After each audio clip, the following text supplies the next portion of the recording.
Consideration provided. 2-0 is a number the Pittsburgh Penguins can't like at all. They were ahead 2-0 in this series. The Sabres went to Pittsburgh and evened things up on the way back to Buffalo. Today, the Pens took a 2-0 lead in this game. The Sabres came back and tied it. Curtis Brown with a monster game today. And in overtime, Stu Barnes sticks a fork in his old team. Well, I guess you can have all the stars, but that's one thing. But what happens if you have a team? And that's what Buffalo has today. Pittsburgh were in a position to win this game. They take a 2-0 lead. And guess what? They look like the most inconsistent hockey club you could watch. Their game plan was all over the board. They got on the offense, then they pulled back, started playing defense, back and forth, until finally Buffalo prevailed. Boy, we got a show today. Join us. This is the Hotline, and you're up next.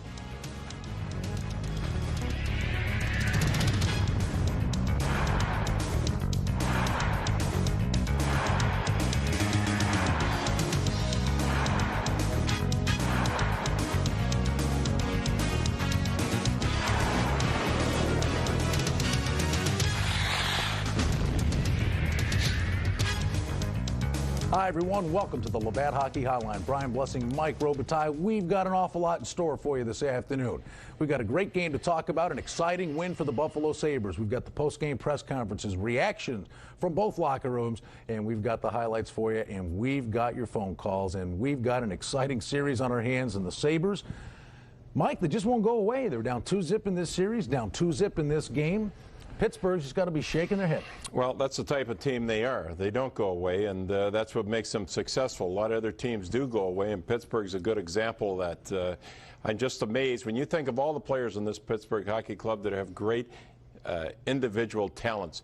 Kovalev, Lang. I mean, I can't even remember these guys even making a play. They haven't even been into this series at all. So you talk about some major league players that haven't showed up for Pittsburgh. I can name you an awful lot. And I can also tell you of a lot of players on Buffalo that haven't got that over-the-top type of talent, but there's something about working as a team, isn't there?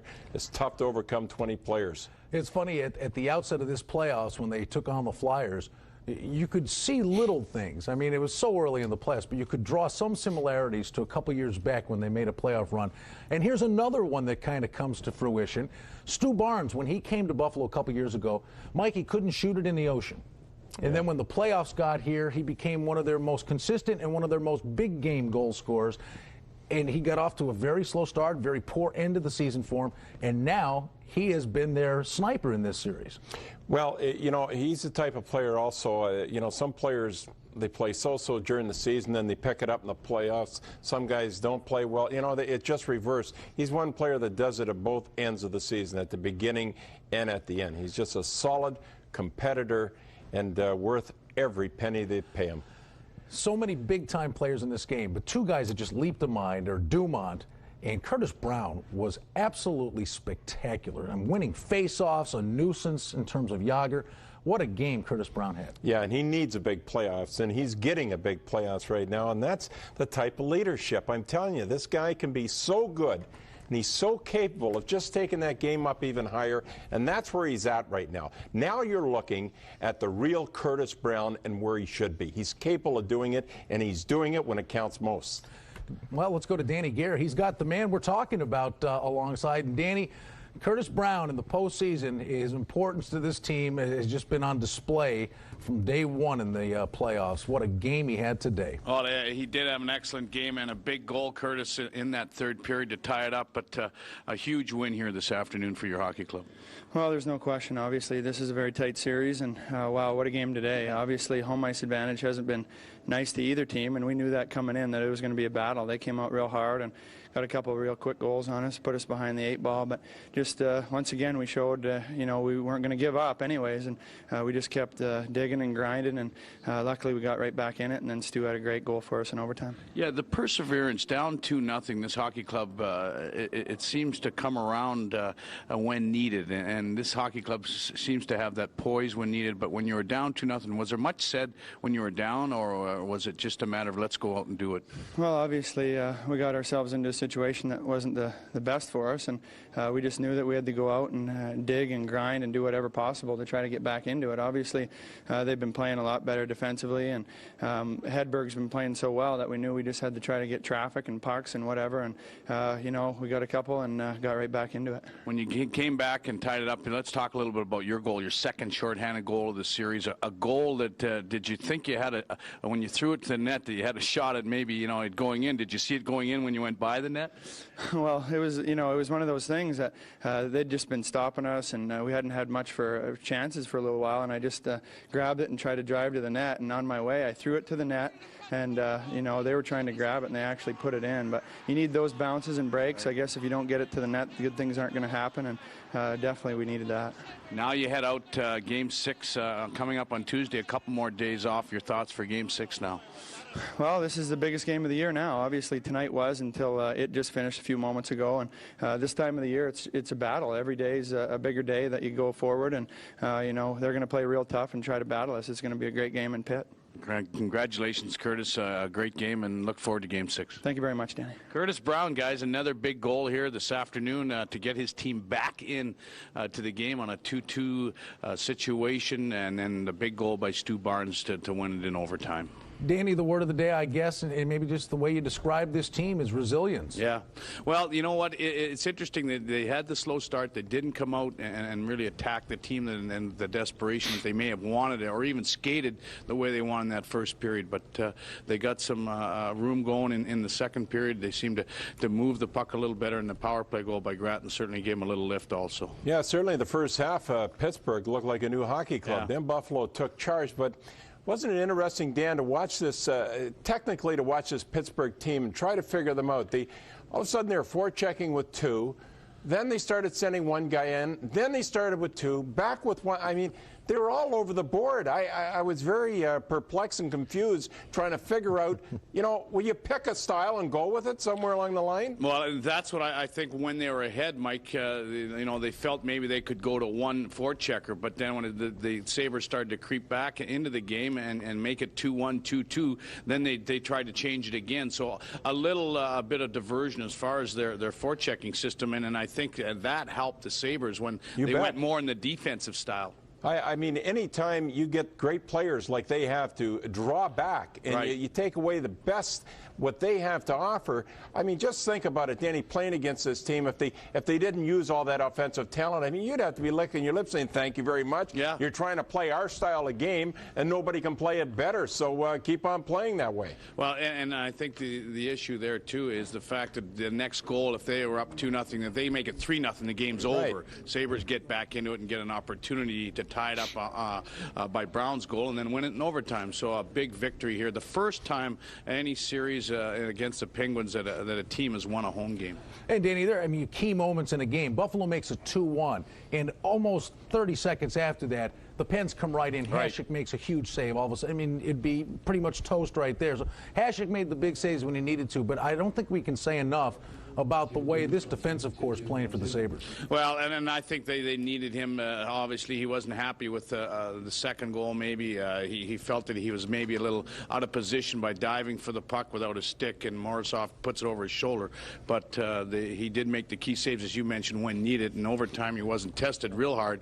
Kovalev missed the net on a good opportunity, but still played the game that he has to play, and then they came out with a win. Yeah, just one other thing I want to point out, and I see Lindy Ruff right in behind you, so we'll head out and see what Lindy has to say. Coach, do you see your team getting stronger as the games go on? Well, I thought Pittsburgh played a heck of a first period. You know, that they came out strong. They pinched a lot. They had a defense coming up ice. I thought for the most part they controlled the first period. But once we got back to getting it deep and trying to outwork them down low, you know, we found a way to get back in that hockey game. Did you notice any changes in their game? The whole left wing, a lot controversy? No, I thought really they played a sound defensive game where they did some things to try to eliminate what we're trying to do. You know, particularly they were cheating on our play behind the net. Often their defenseman was leaving the front of the net and trying to intercept that pass when we were trying to establish something from behind the net. But their defensive scheme, I thought, was pretty well the same. And it was a game where there wasn't a lot of great scoring chances the whole game for both teams. that's due in part to they plugged up the neutral zone and they made us dump and chase again. Why do you think your team seems to get stronger? Well, I think we've probably used more personnel that has something to do with it. I can't explain it. I think that we've tried to keep the shift short and drive the tempo up, but probably the fact maybe a little bit of manpower though. Tonight they tried to stretch it out and use 4 lines, and I think they probably got 6 or 7 minutes out of their 4th line.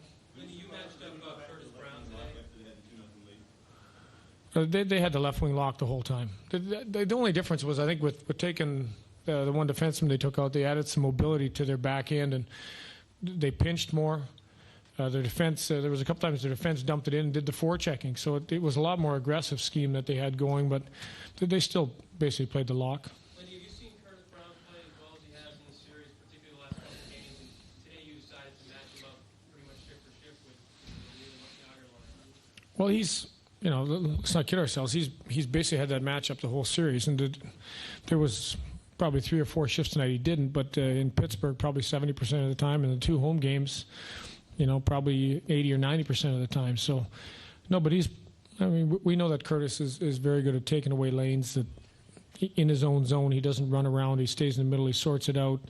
He's very good at keeping people to the outside. And, I think you can go back to when we played Philly 3 years ago, that when Pekka was injured, that, he took that role of playing the number 1 line against Leclerc, Lindros, and I think at the time was Renberg, and did an excellent job. So I can go all the way that far back and tell you how well he can play in his own end. What was he doing to get the job? He was clearly under his skin. I don't know what happened there. Just must have been a confrontation between the 2 of them. When you talk about the things that if they fall down, you get down 2-0, the guys just really seem to believe that they're still in the game. Well, it's the time of year you got to believe that you can do anything to get back in hockey games, and I thought there was times where it looked like we may get frustrated, but it's not a pretty game you have to play. And I can talk about the same type of thing. We had to throw the spot passes. We had to try to win some battles. The winning goal was just Dumont winning a battle with I think it was Bugner at the blue line and making a nice little pass back. Randy, they blew a 2-0 lead last year. So they had a 2-0 lead here, and now they're in trouble. Is there some mind games involved? Could they be in their heads in that locker room thinking, here we go again? How do you feel about that? If that's the case? I don't know. I know if I was a player sitting in the room, you would believe that last year wouldn't even factor into what's going to happen this year. But obviously we got a break. I think we got a break on the second goal where it found a way to go in, and they may be thinking, how's this happening to us again? Coach, what's your best explanation for how you progressively just got better and better as a team? It's been a tendency in almost every game where, as the game has wore on, that, we've still skated extremely well. I think the only explanation is maybe the fact we've used more personnel. We're just a little bit fresher. I was told to ask about the goal. Tell me about the winning goal. Well, the winning goal was just determination. I thought, first of all, on J.P. Dumont's play on the blue line on their defenseman, and for him to get it back, and then Audette drove to the net. I think skated in front of Hedberg, and Barnes just raced up to get in the play, and it was a great shot. Lindy, were you ever getting frustrated with the special teams aspect of winning the game? Having so many power play opportunities and then doing 5-on-3 and getting shots. You just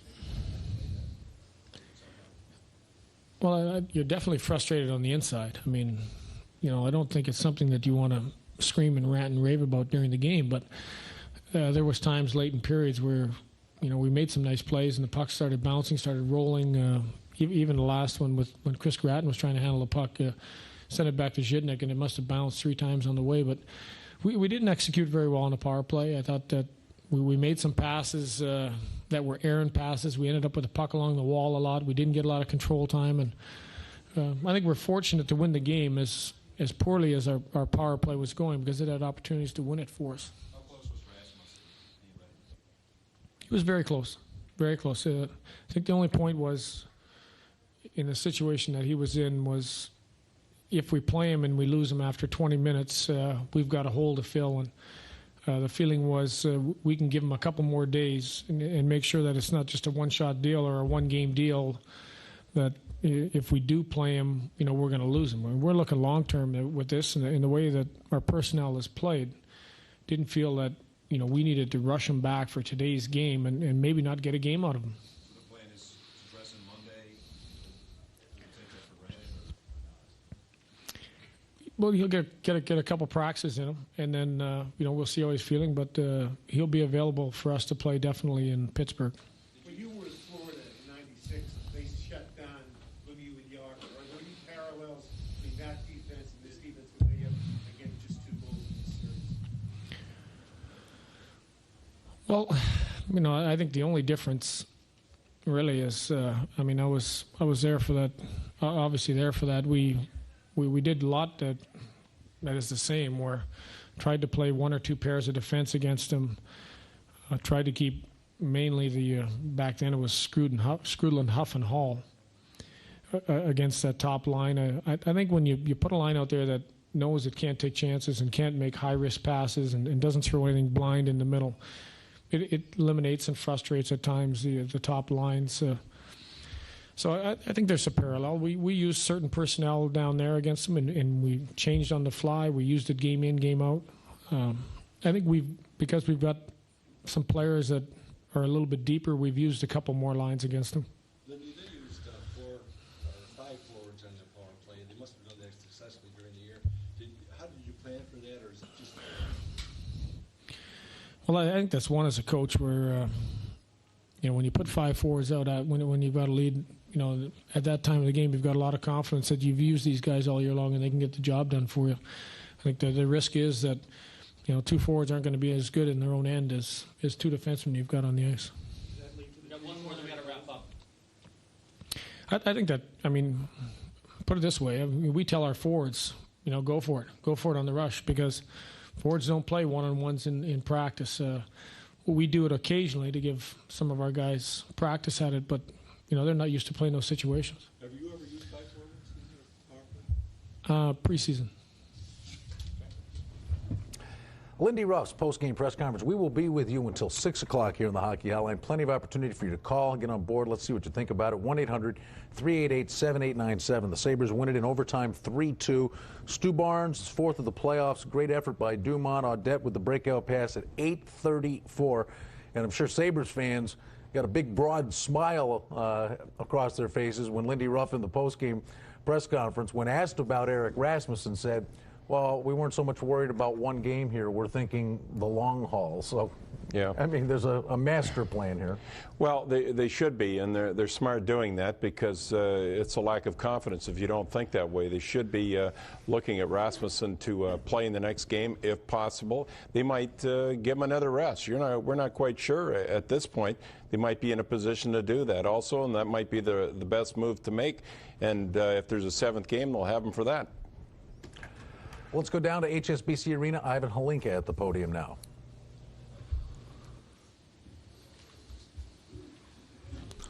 Okay, guys, I've got some questions. They've been outscoring you in the 3rd period in the overtime the last few games.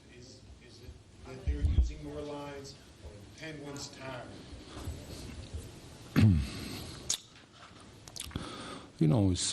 It's difficult answer for me. I don't think we look tired this night. I think we played a pretty good game. We worked hard. We were more aggressive, like 2 games back home. Just the thing is, they score, I think, two lucky goals. The first 2, they come back to the game, and the overtime is overtime, and who make the first mistake, then he lose the game. That was us tonight. You were protecting a lead, and you had a power play. Did you think about putting 2 defensemen back there instead of having 2 forwards? Those 2 forwards, they play together our power play almost all season.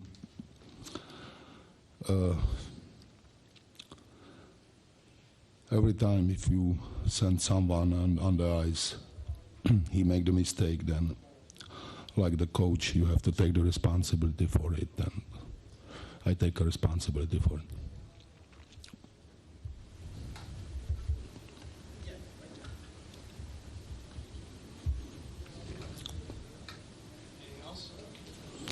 Thank you, guys. Ivan Halinka's post-game press conference, and obviously a tale of two different coaches there. 3-2 in overtime. The Sabres get a win. Let's get a phone call in. Justin in North Tonawanda. How are you, Justin? I'm great, guys. How are you? Good, sir. Go right ahead. You gotta love them saves, huh? Interesting afternoon. They battled back again. Yeah, I was just wondering what you thought if Rasmussen's ready to return, if they're going to let him come in or else keep Siplikov in. I think it might be what Ruff said. I mean, why right now try to get out of this series? You give him a good long rest, and he's there, right? Well, he's kept his options open. Also, he said there might be an opportunity for him to go in if they really need him. The thing is, Rasmussen is a very important player in this organization. I think you get him in if you can possibly get him in. Everybody loves the way Siplikov is playing. He hasn't hurt the team, but in the pecking order, as it stands on this team, Rasmussen is much higher than Siplikov. If they have an opportunity to go with him, they will go with Rasmussen. But there's a little more to think about here. There's a guy with an injury also that could probably really use another 2 or 3 days, if possible. Well, when they brought him back against the Flyers, he wasn't out there long and aggravated it. Right. So, I mean, if they can keep him out, get a win in Pittsburgh, he'd get another week. That's and right. it would certainly bode well for what lies ahead. And if they don't, fine. Game They give him a 7. couple, there's always Game 7. Yeah. All right. I'll tell you what, we're going to take a timeout. We'll be right back on the Labatt Hockey Hotline. Again, give us a call. 1-800-3887-897. If you were under a rock, Buffalo won it in overtime. 3-2. Hi. I hope you don't mind I brought a friend. No. Of course not. Thank you. He's from Canada. Wow. Hey, great place. Oh, brother. Yeah, I play a little hockey. Hors d'oeuvres.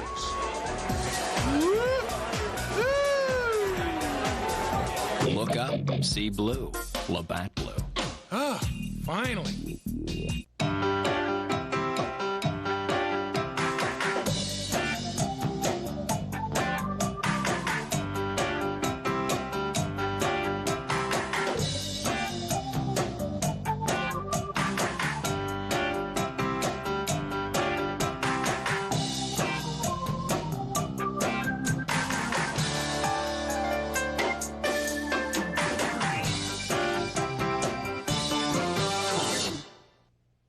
If you've seen the ads in the Buffalo News, you've got to come to Airport Plaza Jewelers. Now paying top dollar for your diamonds, jewelry, antique watches, and coins. That's right, this week only. Highest cash prices paid now for your diamonds, gold, antique watches, rings, and more. Just take the 33 Expressway east to the Union Road exit, where Airport Plaza Jewelers will turn this into this. No checks, no waiting, just instant cash now for your antique watches, jewelry, and coins. Or call 632-6509 for cash now. Labatt Hockey Hotline, brought to you by Labatt Blue. Look up, see blue. We're back on the Labatt Hockey Hotline. Brian Blessing, Mike Robitaille, Buffalo winner over the Pens. 3-2 at 8:34 of overtime. Stu Barnes with the game-winning goal. Let's show you how this one took place today. Buffalo, a lack of discipline in the first period, got themselves in trouble. Hasek comes up with a save here. Well, there you go, Jágr and Lemieux. And Hasek anticipating very well today, Mike. Yeah, and Lemieux was crying for a hook. He didn't get it. He had a good opportunity to score, and he usually makes out on these opportunities. But watch this carefully right here. You're going to see a sensational pass. Jágr puts himself on the forehand as Lemieux pulls away from his check. I think it was Barnes, and shakes himself free for a terrific opportunity. And he really didn't shoot it. He just tried to shuffle it over him. Undisciplined penalty by Dumont. He's in the box on the power play. Lemieux and Jágr do their thing.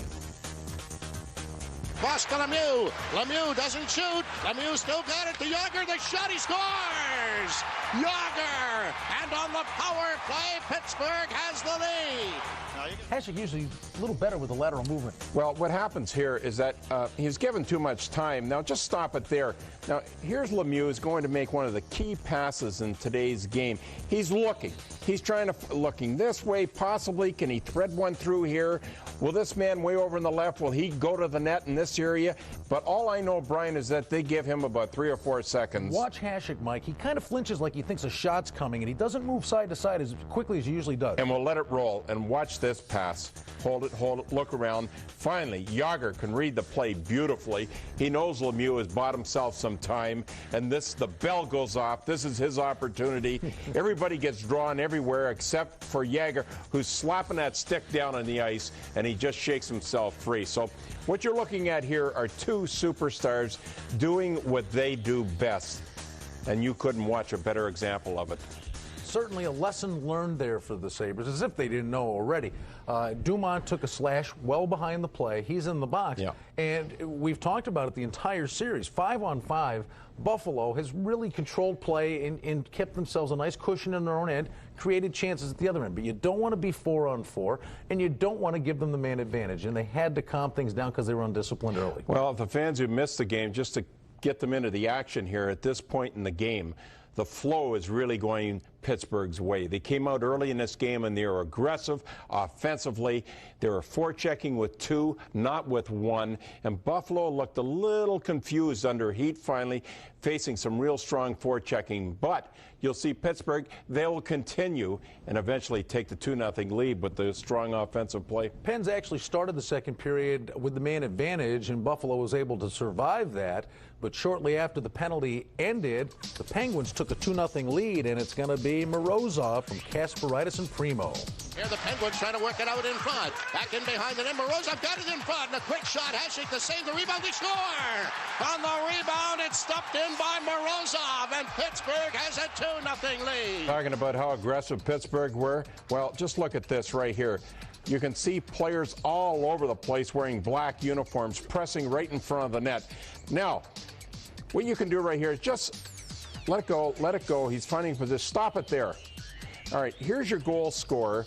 And we got 1, 2, 3 guys here, and nobody picks up the goal scorer as everybody is concentrating on this guy, and you'll see a nice big fat rebound here. Go ahead, Mark, let it go. Morozov just goes to the front of the net and kind of chips it in, but everybody forgot about the goal scorer here, Brian.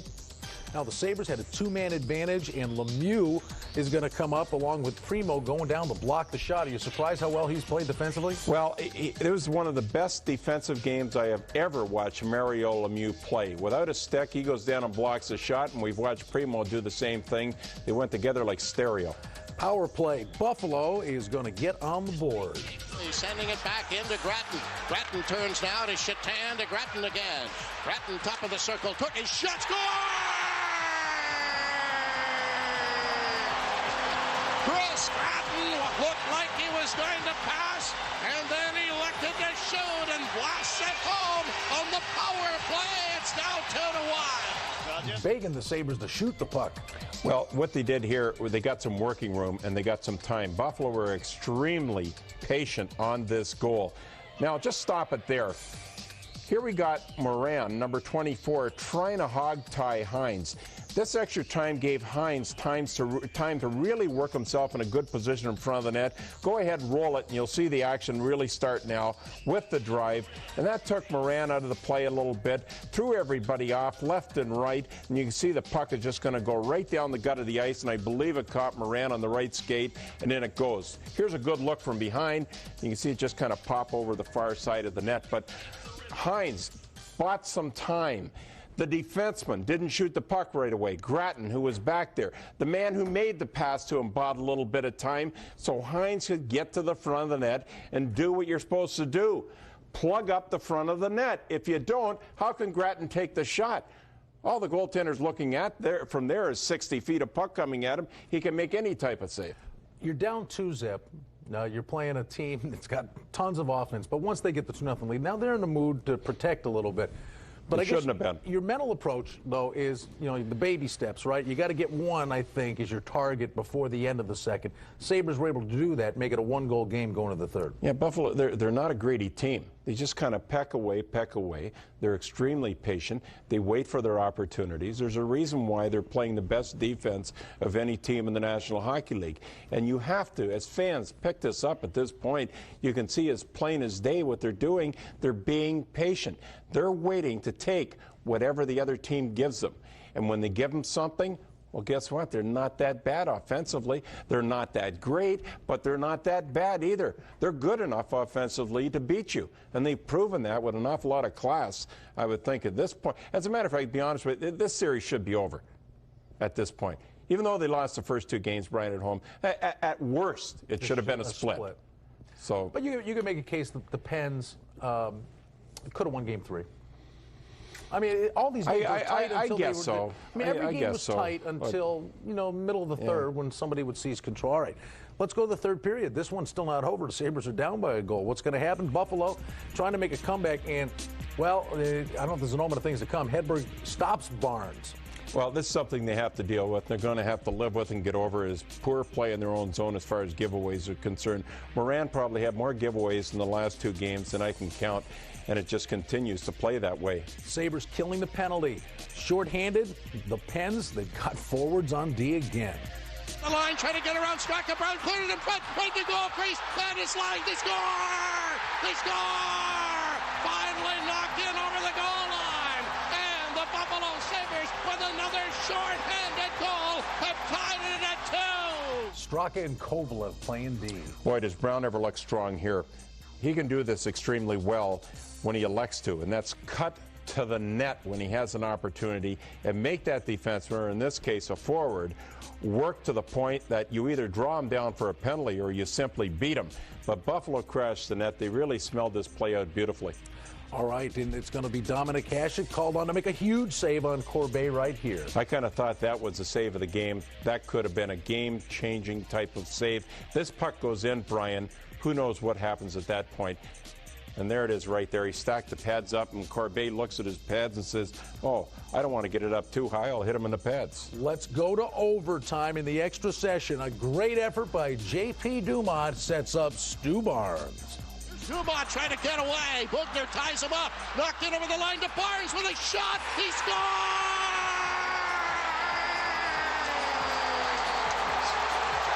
Absolute bullet from Stu Barnes. And that bullet bullets Buffalo back in the lead in the series. Storming from behind a 2-0 deficit and assuming a 3-2 lead. And Buffalo just might have ripped their goiter out with this goal, Brian. And there's the shot. You know something? Did that puck dip? Watch this with me. I don't. Maybe I'm seeing things, but no. Watch it. I'm telling you, the puck's going straight.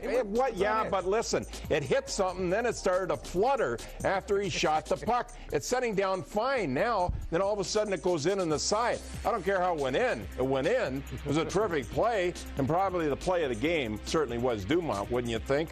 Out hustling right inside the blue line. He just tied him up and took control from there on in. 3-2 is the magic number. Sabres, the score of today's game, and the Sabres with the lead in the series. Let's head down to HSBC Arena. Josh Morrow, who is with the game's hero. Here with Sabres forward Stu Barnes. Stu, that one's got to feel good. Well, no question. I don't think we got out to the start we wanted. We had a lot of turnovers in the first period, and they took advantage. They were heading up ice quite a bit, but everybody worked hard, everybody battled hard, and we ended up in the long run getting the win. You guys were looking for the pretty play a lot. You had one in the first period, and you scored an ugly goal to tie it, and yours, this time you didn't wait.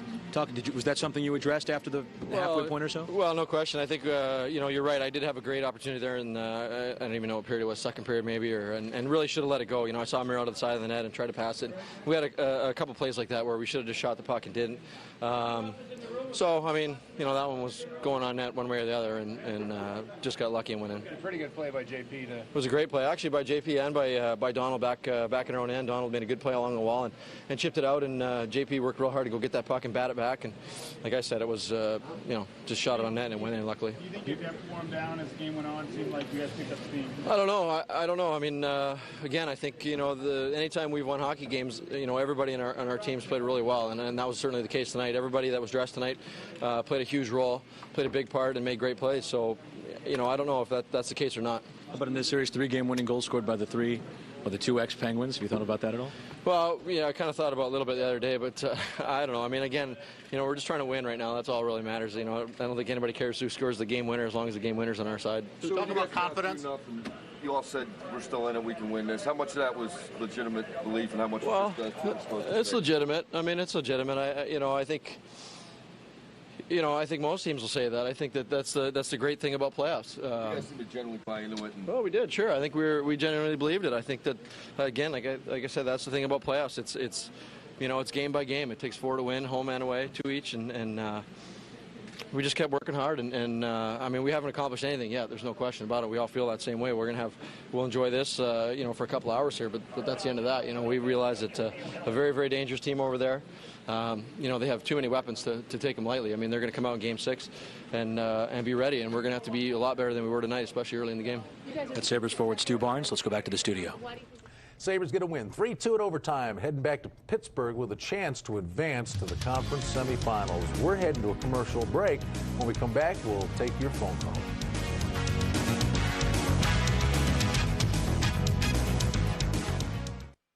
The Stanley Cup playoffs. The goal is clear, and it's the hungry team that will end the season with a win.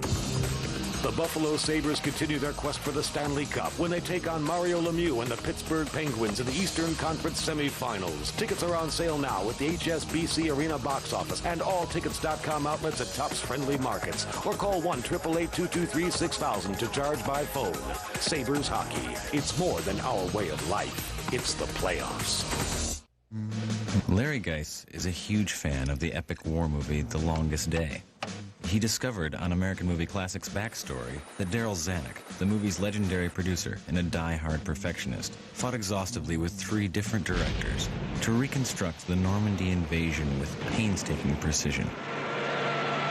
Larry likes to consider himself Zanuck-esque.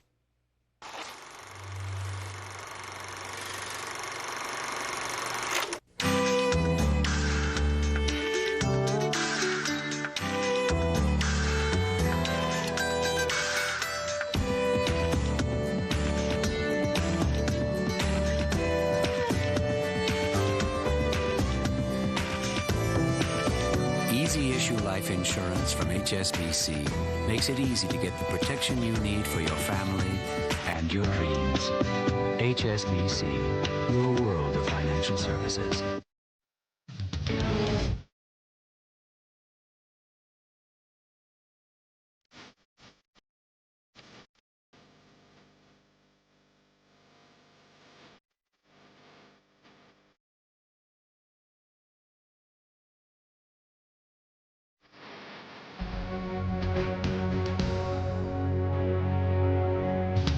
We're back on the Labatt Hockey Hotline, and it is time to dish out the Hot 3. Well, Curtis Brown has really put his foot on the metal here and drove it right to the floor the last part of the season. In the playoffs, he's this afternoon's #1 star. The #2 star, give it to Stu Barnes, game-winning goal, but still end to end. He was all over, had his nose to the ice for the whole 60 minutes. The third star's Lemieux. Terrific defensive game. Still hasn't produced enough offensively for this Pittsburgh team. And Dumont just simply, look at who do you pick as the best player in this team so far in the playoffs? I could name about 7 or 8, but I can tell you this much, Dumont would be part of those 7 or 8 players I'd name. Played very hard against both the Flyers and, tough, and the Penguins. Indeed. Really has. How about Brown getting under Jágr's skin today? I mean, there was an element of frustration there from Jágr. He hauled him down twice. Exactly. Yeah, especially the one behind the net, and that was a killer when he just wrapped the arms right around him. Just showed an awful lot of frustration on my part. But you know what happens there, Brian, is that is very disturbing if you're his teammate and you see that happen.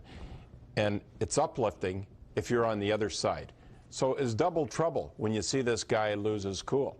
I mean, Buffalo gets a lift, and Pittsburgh goes the other direction. Saying, what's going on? This is our guy here, and he's not under control. I had to laugh. I couldn't watch the first period with you, but when Jágr scored, all I could do was think of you. He did the little kiss to the sky. I just wanted to go down there and grab his fingers and break them off. Yeah, that's take an axe and just a meat cleaver. That bothers me to no end. No, I really hate this. I don't like any of this stuff, all this stuff here. And, you know, who's the ball player? Sosa, this stuff. Hit the ball out of the park, go around the base, take your foot and hit home plate, and that's the end of it. Gotcha. What is all that stuff?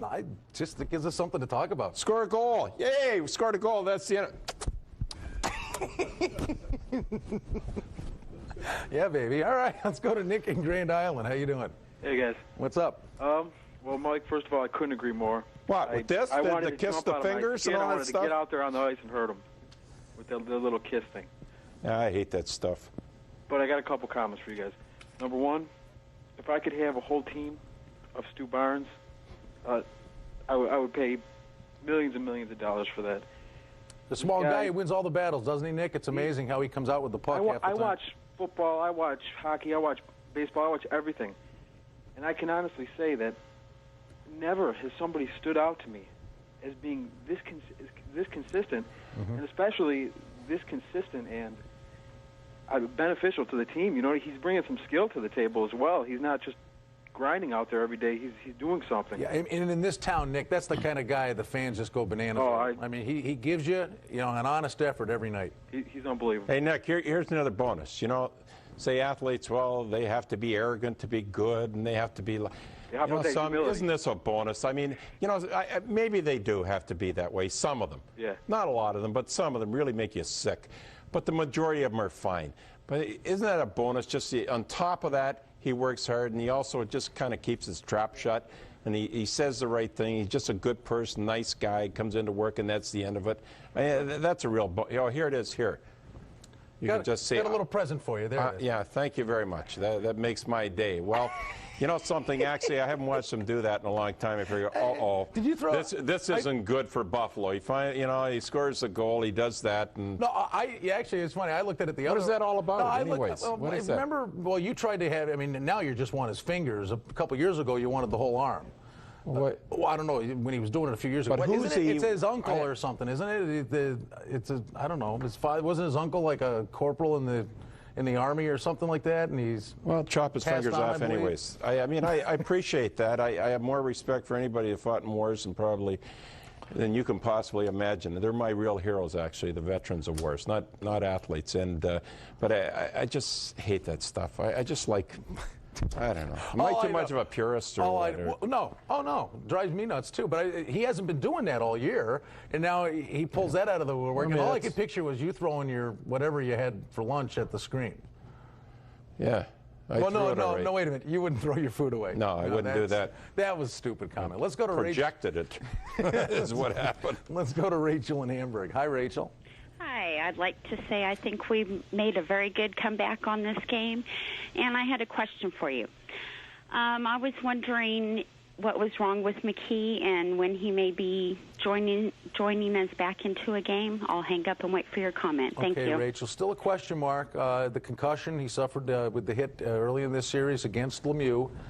And he's getting a mixed message. He said he's been symptom-free now for a couple of days. He's starting to feel better, but it's when the doctors say he's good to go because he had a concussion earlier this year. But I would think, in all likelihood, you're not going to see him until the next round if Buffalo advances. One of the problems they're dealing with is that he had a concussion before.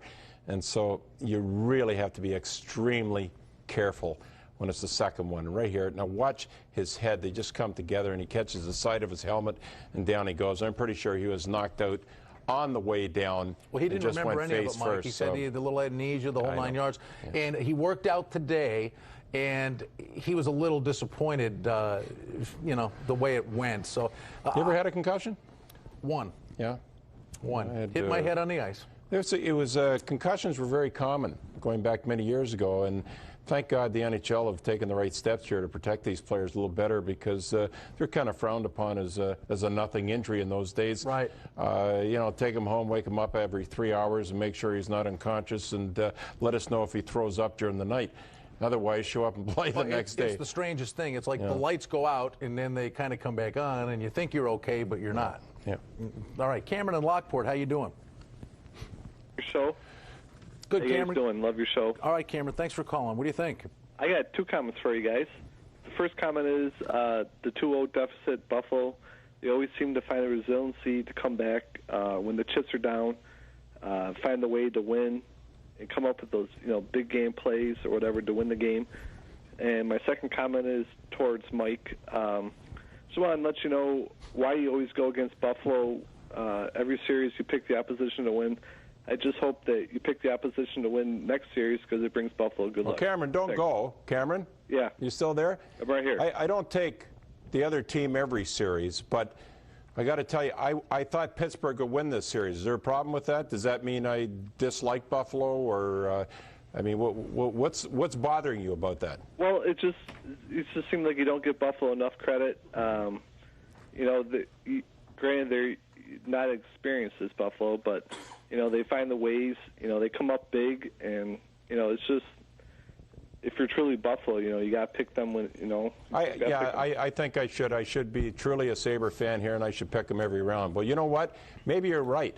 Maybe I don't give them enough respect. And as a matter of fact, I know you're right. And I'm being sold in to the team concept more and more and more, and just how good this team really is. But I'm not here to make you happy. By making the right picks, it's going to make you happy. Right. I'm here to make a pick, that's all. I thought Pittsburgh individually, they're a better hockey club, and I took them to win this series. And Cameron, that's all. If it means anything to you, I agree with you in that I hope Mike picks the other team in the next round too, because that's usually all it means is Mike's not a very good prognosticator, that's all. Could be. You know, you look at Buffalo, you know, they're not, you know, all-star hockey players, but yet they come together as a team, and you know, they come up big, and they make the big plays, and when you know, when things are down, they come up. You know, guys who don't score a lot come up, and you know, they do the little things. You know, it's just, you know, Buffalo's the team to contend with, and you know, you got to look at them like that way. Well, they certainly proved that to a lot of people over the years, and they've proven that to me now too, with the ultimate effort, I think, in this series, because they're beating a great hockey club. That I can tell you. Basically, all that's coming out of this is that Nostradamus' job is safe. What team did he play on? Is that the same? Is that Fedor Dostoevsky? Is that? It's his cousin. Right. We've got sound from Mario Lemieux. That is coming up next on the Labatt Hockey Hotline. Sabres win it in OT. Stu Barnes with the game-winning goal, 3-2, the final score. Clothing provided by M. Wild for the lowest prices and best value.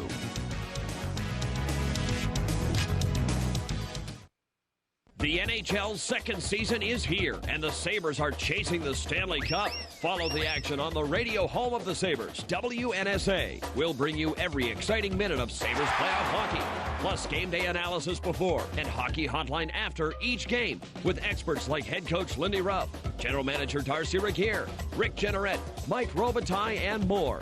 The radio home of the Sabres is the Sports Authority, 107.7 and 107.3 in Buffalo, WNSA. You ready for the big game, honey? Yeah, I wish Grandpa was still coaching. I know, but it's just too hard for him to walk to the fields. Add her up. Grandpa? Surprise! Pop, you're here. And ready for action thanks to my new rascal. Now let's go get him, girls. Big sale. I wish Mom was here. You know Mom can't walk the mall anymore. Wait a minute.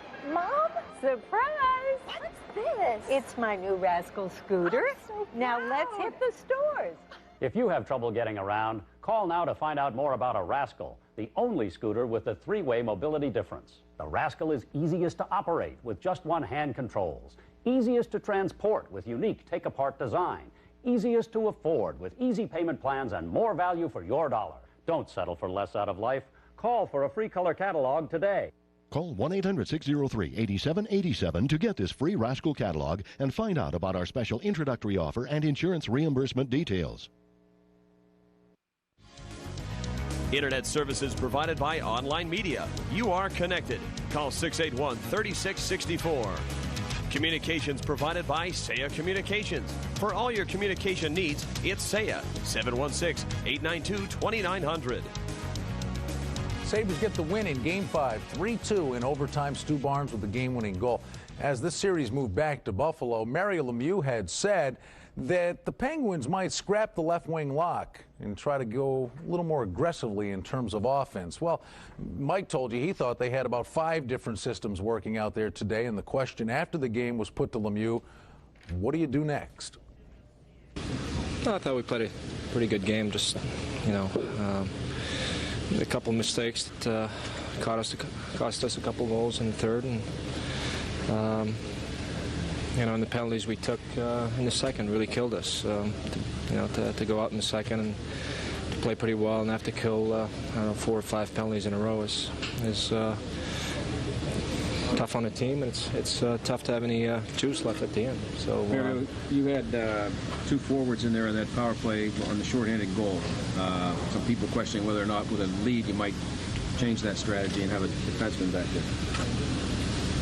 You're one of those guys that would question that? I don't question. I mean, it's 2-1. Obviously, we're trying to score, and that's been our power play all year. Who knows? It's easy to say now, but if we would have scored and went up 2 goals, everybody would have been happy. But yeah, it's a tough call. And it's a tough situation, obviously, and it was up to Ivan to make the call. And he thought if we scored the next goal, we were in control of the game. So you guys changed your approach a little bit for this game, and how so? Yeah, I thought we played better. We put a lot more pressure on him and try to play the zones better, and don't give him that much speed in the neutral zone. And it will work well. I think we had a good game plan, and we played him pretty tough, but lost in overtime, which is always tough to accept. 3 game-winning goals from former Penguins. Plays. How tough is it for you then to generate offense when you're concentrating your own talent and really killing? Yeah, it's tough. Especially in the second. I think we had 4 penalties, and they were pretty close together. So, you try to recoup between periods and hopefully have some left at the end. Are you getting frustrated yourself? You haven't scored, I think, in 4 games now. You talked about other players have to be accountable. Are you one of them? Next question. 3 power play goals from former Penguins and Stu and Jason. Talk about the former they're playing well. They're good players, and obviously they play well when they were in Pittsburgh, and they get a lot of skill. And every time you give him a chance in the slot, especially Stu, he's going to find a way to score, and he's had a great series so far. How about Yarmer's battle with Curtis Brown? We just talked about Yarmer's play, skating better today. Yeah, he played great. He was skating very well and making some good plays, and he's you can see his shoulders starting to feel a little bit better. So the next 2 days are certainly going to help him. You've been in this position before, Mario. I mean, coming back, bouncing back now. I mean, being down. What do you say? How do you get the guys ready to come back? Yeah. No, it's never over until it's over. Obviously, we have a big game Tuesday. If we can win the big game, and then Game 7, anything can happen.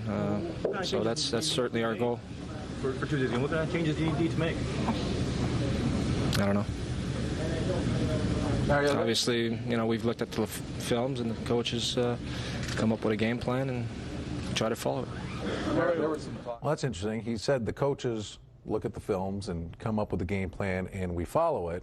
Yet after Game 4, he said we're scrapping the left wing lock. Were you distressed by his comments after that game, and what does that mean to Hlinka and how the players deal with the coaching staff when the player owner is out there saying what they're going to do before the game's ever played? Yeah, well, that's the problem. I think I would have preferred Mario to say that not the game before tonight is that if they're going to scrap this thing, maybe it's something we'll sit down and talk to the coaches and see what they have to say about it and the team and so on. It's just to come out and just say that it's not working, we're going to change this around. I don't think it's a healthy situation.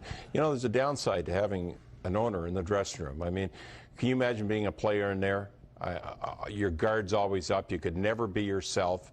I mean, you'd have to be more concerned about kissing up to this guy, I think, than anything else. You pretty well know who you have to take care of in there. I mean, there's a downside to it also. And I think he put Hlinka in a very bad position by not sharing that decision publicly about changing the style and so on, instead of just taking that upon himself.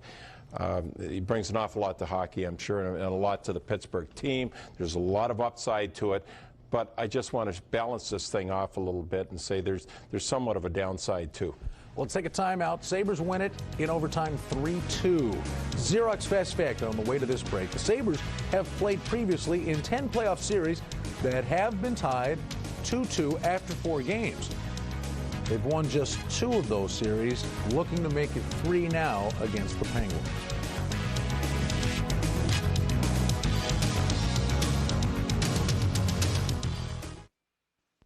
EmpireSports.com is your home on the web for sports news and information. Sabres fans, check in with the Daily Sabres Report. Is football your game? The Buffalo Bills Report gives you all the news on your favorite team. Looking for opinions? Our columnists bring you their views every day. EmpireSports.com, where sports fans come to serve.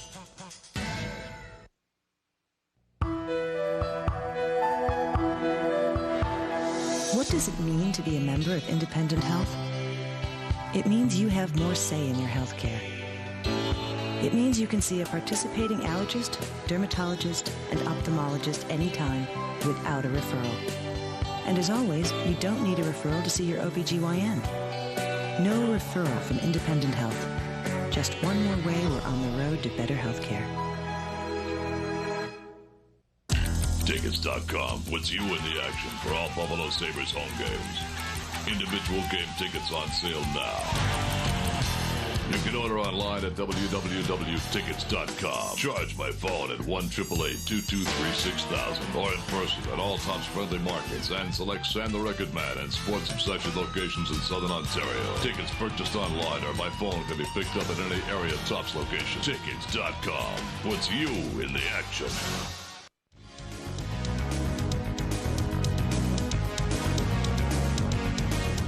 Welcome back to the Labatt Hockey Hotline. Sabres win it in Game 5 in overtime over the Penguins. They're up 3-2 in the series now, heading back to Pittsburgh. A chance to wrap things up on Tuesday night. Let's get to the phones. Paul in Alden.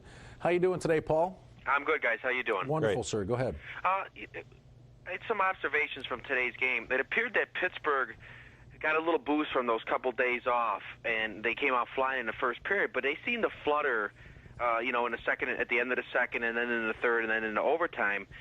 If they continue to go what appears to be 2.5 lines, basically, because they're trying to get Lemieux and Jágr out there as much as possible, I think the Sabres are going to be able to wear them down and win Game 6 and wrap this series up back in Pittsburgh. I just wanted to get your thoughts on that. All right, Paul. You know what? They didn't look as tired as they did the other night, Mike. They did play for at least a little bit, and I thought Pittsburgh had more bounce than they had at the end of the games in Pittsburgh. Well, they used their bench a lot more than they have in the past, and you did see that fourth line today. What is throwing me off is even when they use the 4 lines, they're following a pattern here. Think back over the series.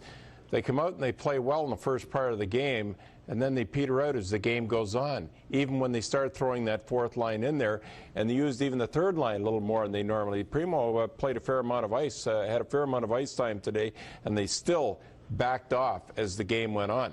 So what does that tell you? I guess there it looks to me. I mean, that usually happens if the team is tired. They lose their mental capacity to stay strong and stay mentally sharp.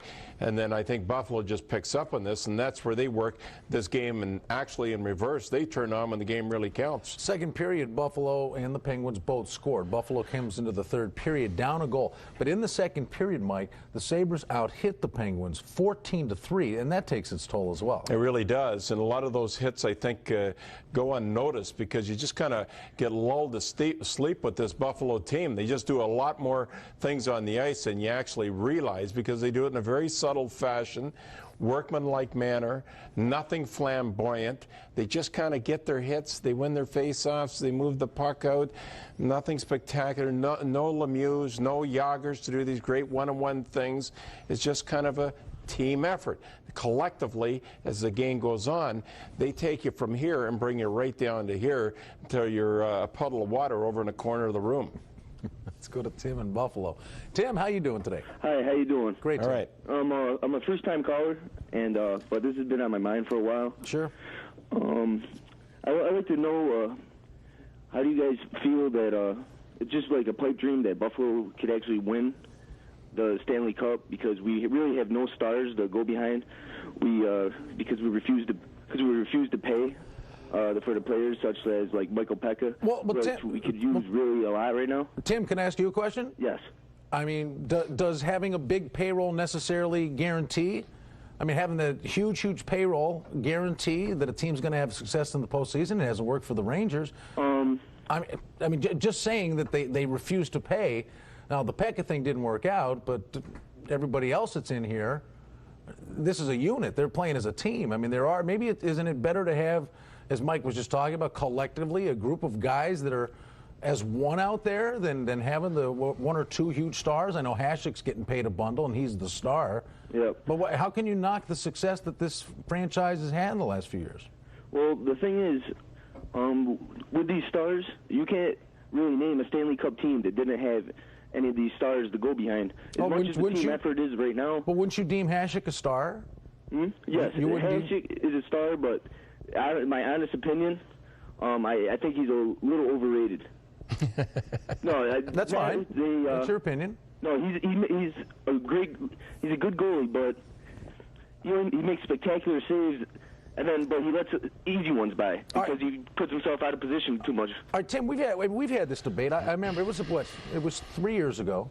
We had this discussion. I put the question to you: can a small market team win the Stanley Cup? And pretty much flat out, you said no. And that was the year Buffalo came within a whisker of pulling it off. Yeah, Has your thinking changed? No, it hasn't. I think it's almost impossible to do it. I think you're better off. Teams that have a higher payroll seem to do better than the teams that have lower payrolls because you can go out and get better hockey players. So I think in the long run, probably a team with a higher payroll will do better. But I'll tell you one thing, with a small payroll, where Buffalo is right in the middle of the league, there's no room for mistakes, and that's something that Darcy Regier has done with this team. He's taken a payroll and spread it out in the proper fashion, and has managed this team to a point that he has it so finely tuned that every player in this team has to work life and death to earn every dollar they make, and that's a pretty healthy situation to have on any given team. So they developed a team here and just stretch this into a much better than an average team, into a good team, just by getting the right type of players. Hey, we want to go back in case you're just joining us. I'll show you how the Sabres, before we roll this, if we could, show you how the Sabres won it in overtime. Stu Barnes gets the game-winning goal. A couple of great individual efforts to watch, Mike. First of all, Barnes, as we went back and watched the replay, Barnes is actually the guy who from behind his own net scales it around the glass and clears the zone. And going into the overtime, you talked about Kalinin, you thought would get it, I thought Woolley, and basically our thought process is saying that generally it's a defenseman or the trailer. Well, it was a trailer, it was the forward Barnes, but so often it's the guy coming in from the back of the play that gets the best opportunity in overtime because everybody's back in. Or it's a fresh player. Right. And we'll take a look at this and we'll point it out to you. And you'll see right here, just stop it there. There's the first play with Barnes. Now remember where he is, okay? Right. And where he ends up taking the shot. He'll ring it around the boards. Go ahead, Mark. Stop it there. Now, here's the second play. These two guys, the puck is going to hit Audette and go off the boards and into this area. Go ahead, let it roll. You'll see another stop it there.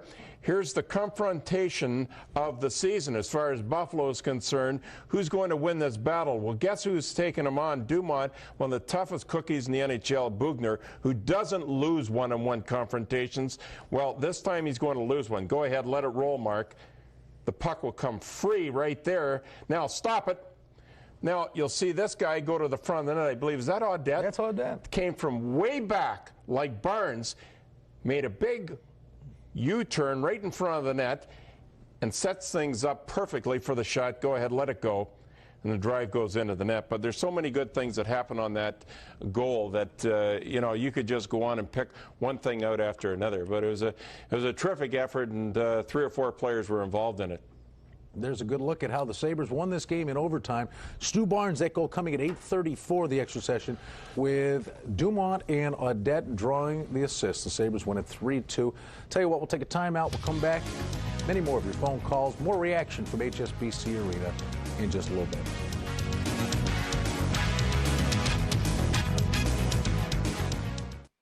Oh, shoot. I am from Japan. I am from Canada. Oh, Canada! Canada! Canada! Blue! No. Blue! Blue! Close enough. Close enough! Look up, see blue. Labatt Blue. You made me love you. Didn't want to do it. Where can I be treated like a serious buyer? Just ask Joe. We consider everybody that walks in the door at the Chrysler Complex a serious buyer, and we treat them like that. Show them what we have, work out the very best deal for them, give them the best financing, make them feel really at home. Are you really 10 miles or less?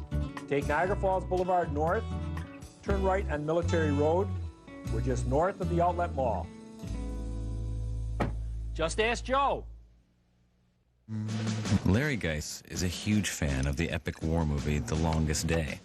He discovered on American Movie Classics Backstory that Daryl Zanuck, the movie's legendary producer and a die-hard perfectionist, fought exhaustively with 3 different directors to reconstruct the Normandy invasion with painstaking precision. Larry likes to consider himself Zanuck-esque.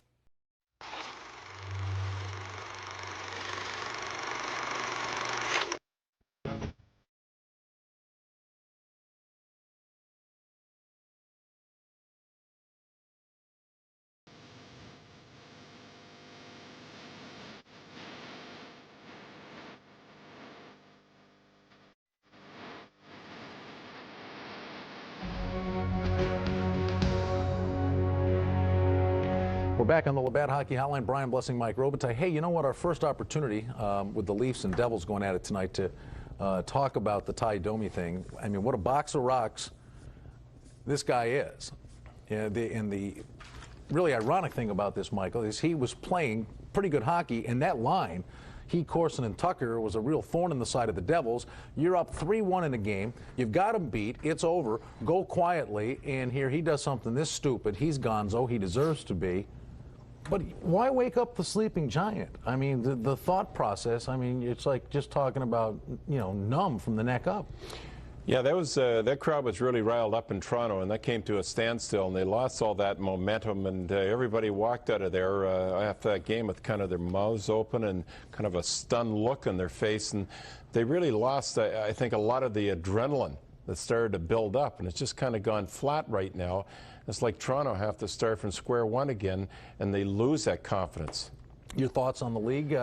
Well, I'll tell you what, Domi's getting off the hook real easy here because everybody's talking about the league and this and that, and the league has not been nearly strong enough, in my opinion, in regards to these type of antics. And this has evolved over the years where they wouldn't call anything many years ago. And then they worked up to a couple of games, 5 games, 6 games. They're very slow of foot right now, are really jumping on board here and cutting the cord. There's something serious that has to be done to stop this craziness. And I certainly think, yeah, we'll read this in just a second here. I certainly think that the players themselves have to do something about it, and the NHLPA have to stand up and really make their mark here. Some players, 3 or 4 guys, maybe it takes a Scott Stevens, that type of player, and say, fellas, look it, we got to stop this. This is craziness. We're killing each other off. We're shortening our careers.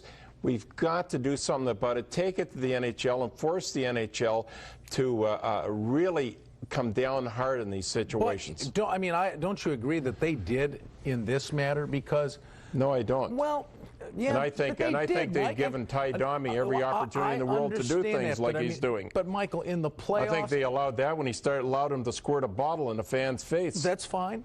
That's fine. It's understandable. But I'm saying in the playoffs, they nuked him for the remainder of the postseason. And there was every thought process out there. And tell me you wouldn't have been shocked if they gave him 2 games or 3 games. I mean, the playoffs are a different animal. It always has been. The only guy that ever really got severely penalized in the postseason was Dale Hunter when he hit Turgeon. Mm-hmm. And he went out of his way to do it. And he went out of his way to do it. But I thought the league... As Domi did.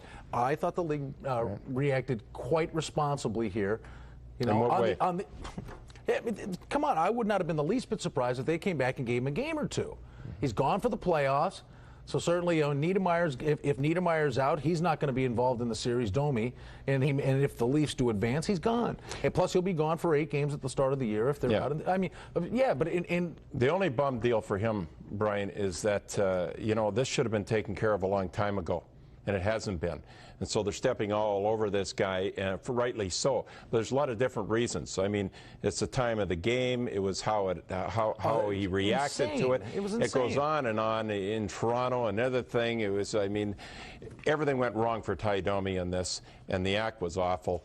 Well, you know what? And it should be dealt with harshly. And personally, I would deal with it with a 40-game suspension. All right, if they want to stop it, but obviously I don't think. All I know sincerely is, do. you know, if they're going to take the McSorley thing to court, and was it Cicerelli up in Toronto where charges were filed? Well, this is the home team guy. This was every bit as vicious and nasty as what McSorley did, but that's another animal. Keep the courts out of sports. But let's hear what Ty Domi had to say about the incident and the league's ruling when he met with the media today. I sincerely hope Scott will be well soon enough to play hockey again.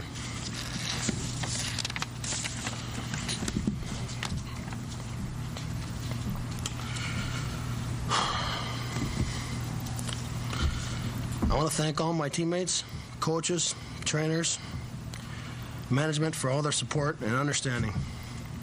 And I apologize to them if they feel I let them down. I pray I can return as soon as possible and help my team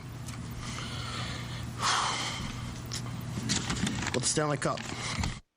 All right, Ty Domi's reaction, but Brian, finally, I'm just going to say this, and then I'll drop it and let you go. But this is my, and I feel strongly about this. The players better take charge of this and take care of it, because it's not happening. So the NHLPA have to get active. Union certainly protects these guys financially. They better protect them physically, and or it's not going to stop. Players are not listening to these type of suspensions, and it's not going to happen. It'll continue to go on and on and on. All right, you're preaching, I think, to the choir, Mike. Yeah. What would make you think this one incident is any different than LaFontaine getting elbowed, ending his career, Jeff Courtnall getting an elbow, ending his career? I mean, if they don't respect each other, what are you going to do? I mean, we have to take a break. We'll be right back on the Labatt Hockey Hotline. On a different note, the Sabres won Game 5 this afternoon. In overtime, 3-2 was the final score.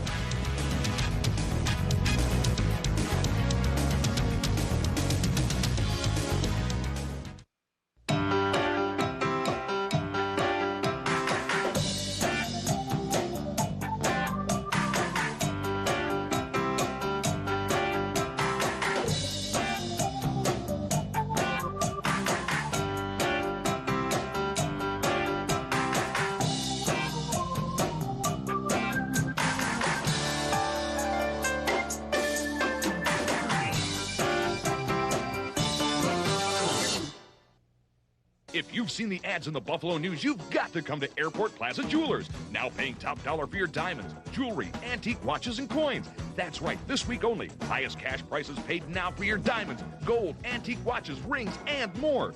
Just take the 33 Expressway East to the Union Road exit, where Airport Plaza Jewelers will turn this into this. No checks, no waiting, just instant cash now for your antique watches, jewelry, and coins. Or call 632-6509 for cash now. The NHL's second season is here, and the Sabres are chasing the Stanley Cup. Follow the action on the radio home of the Sabres, WNSA. We'll bring you every exciting minute of Sabres playoff hockey, plus game day analysis before and hockey hotline after each game with experts like head coach Lindy Ruff, general manager Darcy Regier, Rick Jenneret, Mike Robitaille, and more. The radio home of the Sabres is the Sports Authority, 107.7 and 107.3 in Buffalo, WNSA.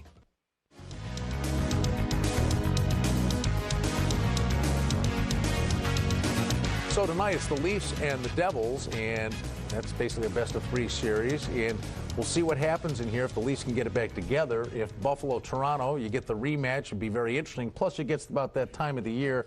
I don't know what happens with as great as he's been to this point. It's about the time Cujo starts letting curling rocks in. Yeah, well, you know, it's really disgusting about tonight's game. Why do you think everyone's watching? Oh, yeah. That's why they're watching, so they can take someone's pulse out in the ice again. Yeah, that was awful. You know, that's to see if you're dead or not. By the way, that's why they take your pulse. You know what I mean? Just to make sure everything's okay. They don't want to touch the poor guy in the neck because he's so injured up there. They have no idea, so they go to the hand. But That's a sickening comment, a sickening thought to think that let's watch the game tonight and see who in New Jersey is going to go, jump on someone else's neck out there for Toronto to even things up. Well, back to your point about the respect for these guys. Is the day going to come someone gets killed out there, and that's the terrifying. There was thought. respect, all right, when you knew you were going to lose your own life if you jumped somebody like that. They don't have to worry about that anymore. We want to find out what's going on elsewhere in the world of sports, and Jim Basquill has stopped by. He's got the Empire Sports Report coming up at 6 o'clock. All kinds of great reaction on the way. Right now, we've got an Empire Sports Report update to wet your whistle. Thank you, gentlemen. Downtown busy today with the Sabre game joined by Nat Matinee from Dunn Tire Park. The Richmond Braves, the next challenge for Indian righty Charles Nagy. His second rehab start, he was lit up in that other rehab opener to the tune of 7 earned runs on 10 hits in less than 3 innings. The Richmond Braves giving him that challenge today. He's on the bump, and we'll have the sights on that one. More of those sights coming up today at 6 o'clock. Is Charles in charge? We'll see. That among the stories we'll have for you coming up on the Phillips Empire Sports Report. We'll take you back to HSBC with the post-game scoop. First home ice win in the series. The Rhinos kick off defense of their title while it's a run for the Roses from Churchill Downs. The Sabres have their first lead. We recap top and bottom of the coming hour. Gentlemen, back to you. All right, James, welcome to the area again. You're kind of a regular now, but boy, you walked headlong into an exciting time, didn't you? It's terrific. It's terrific. And, you know, the Sabres are showing it's not how you start these games, it's how you finish them. 8-0 lead in scoring in the third periods and overtimes of the last 3. Isn't that interesting? To see there's a real track record here. Pittsburgh starts off strong, and they just peter out as the game goes on. Whether they're up or behind or whatever, it's the same deal. Exactly. And let's see if it's going to be the same deal with Pittsburgh looking to get their first home ice win as well in coming up on Tuesday, is it? All right, Jim, we're sure you'll start strong and finish strong at 6 o'clock. We hope so. All right, sir. Thanks for stopping by. Back to the phones. Matt in Denver's on the line. Hi, Matt. Matt, are you there, sir? No, Matt is not there. Matt has hit the bricks. Sabres are on their way back to Pittsburgh. My comment is... Oh, Matt, hi. How you doing? Good, sir. Go ahead. Good. Yeah, I wanted to make a comment and then have a question for you. My comment first is I think that Lindy Ruff is really the most valuable asset that we have in this series. I think he's really out coaching the Penguins coach, and he's making all the difference in the world as far as the system that the Sabres are playing. Secondly, my question, out here in Denver, we're really looking forward to hopefully the Avs and the Sabres. I wanted to see what your thoughts were on the likelihood of that happening. And what are your thoughts up against St. Louis? In all likelihood, looks like the Avs are going to get by the I don't know. Kings. They got a tough game 6 against the Kings. I think they're going to get by the Kings. But St. Louis is looking pretty darn good. But I think all in all, the Avs are going to make it. But also just want to let you guys know, hey, you're looking pretty darn sharp out there tonight. And, hey, hello to John Parks and Frankie Russo. We'll talk to you later. All right, thanks. Matt's got a personal message across. I'll tell you one thing. If it ever came down to Buffalo playing against the Avs and watching the game last night, Bork, for all the good he does, and there are many positives, we've had this discussion for a long time on this particular program, he still coughs it up an awful lot. And you can take advantage of that defense. At key moments, too. Yep, and Blake as well. I agree. Buffalo would have, I think, a real good chance to win that series, as crazy as that sounds. Actually, the two teams that scared me going into the playoffs was Buffalo played Pittsburgh or Los Angeles because they just fly. They're freewheeling. They kill you offensively. But I think they can play with Colorado. I think they can play also with New Jersey. So I don't know who's really going to step in their way at this point. And, Brian, I'll tell you, they get through this round. And by the way, they haven't won this series yet, so certainly not. Don't flip out yet. There's a little hockey to play. And that's going to be very important, I think, for this team, especially the management and the coaches, certainly, to drive that into the players' heads. And they seem to be pretty calm about that and aware that they don't want to go overboard. But I have been a little amused as time goes on here that people are just waking up to the fact that Lindy Ruff is a good coach. And he's a competent coach. You know, you should have picked that up about 3 or 4 years ago, and that should grow very quickly as time goes on. And those comments are correct. He's one of the brightest young coaches in the National Hockey League, and he's proven that for the last 3 or 4 years. I'm pretty confident that he's going to have a long, healthy career as a coach in the NHL. Well, the adjustments he makes on the fly in terms of game situations, all well and good. He's got to do that. But I think the other thing is the way he can adjust in his own approach toward the team. He freely admitted he felt last year at times the guys were tuning him out. So he's done a good job of whatever he has done within that room to get a message across that they listen to him and buy into what he's selling. And the players get full marks, too, for buying into it and believing him and following instructions. Sometimes they do, sometimes they don't. But just think of the difference if you're coaching a team like Colorado. You got Forsberg, Blake, I mean, all these guys, one guy after another. And you know what? They're struggling to win. So he's taken a group of individuals here and brought them together as a team. Everybody's buying into it. They're playing as a team. They're playing for one another. And they're beating everybody that gets in their way because of that. Hey, a tip of the hat to L.A., too. That's a team not going quietly. They're fighting hard. It's fun to watch, so we'll see how that one shapes out. Michael, dish out some grades. Report card time. Yeah, there you have the goaltending. An A- today. The forwards a B+. We'll give the defense an A. An effort, not quite an A because of the first period. That kind of threw me off a little bit, but pretty decent report card, I think.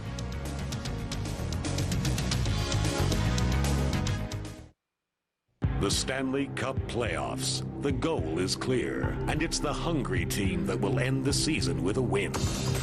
The Buffalo Sabres continue their quest for the Stanley Cup when they take on Mario Lemieux and the Pittsburgh Penguins in the Eastern Conference Semifinals. Tickets are on sale now at the HSBC Arena box office and all Tickets.com outlets at Topps friendly markets. Or call 1-888-223-6000 to charge by phone.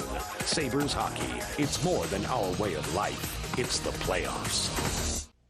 According to a new study published by the Information Technology Association of America, over 1.6 million new information technology jobs will become available this year alone. The study also identifies technical institutes as one of the best ways to acquire the necessary skills to meet these new career opportunities. ITT Tech. Our focus is on college degrees in technology. ITT Technical Institute. Education for the future. To find out more, call 1-800-823-6318 today. The region's newsmakers know where to turn for their sports news. I saw it on Fan TV. Trying to get low on the baseline, in traffic, drawing the foul and scoring. I saw it on Fan TV. It's great, by the way, to have something to celebrate on a Super Bowl weekend for a change. I saw it on Fan TV. They're watching. Shouldn't you?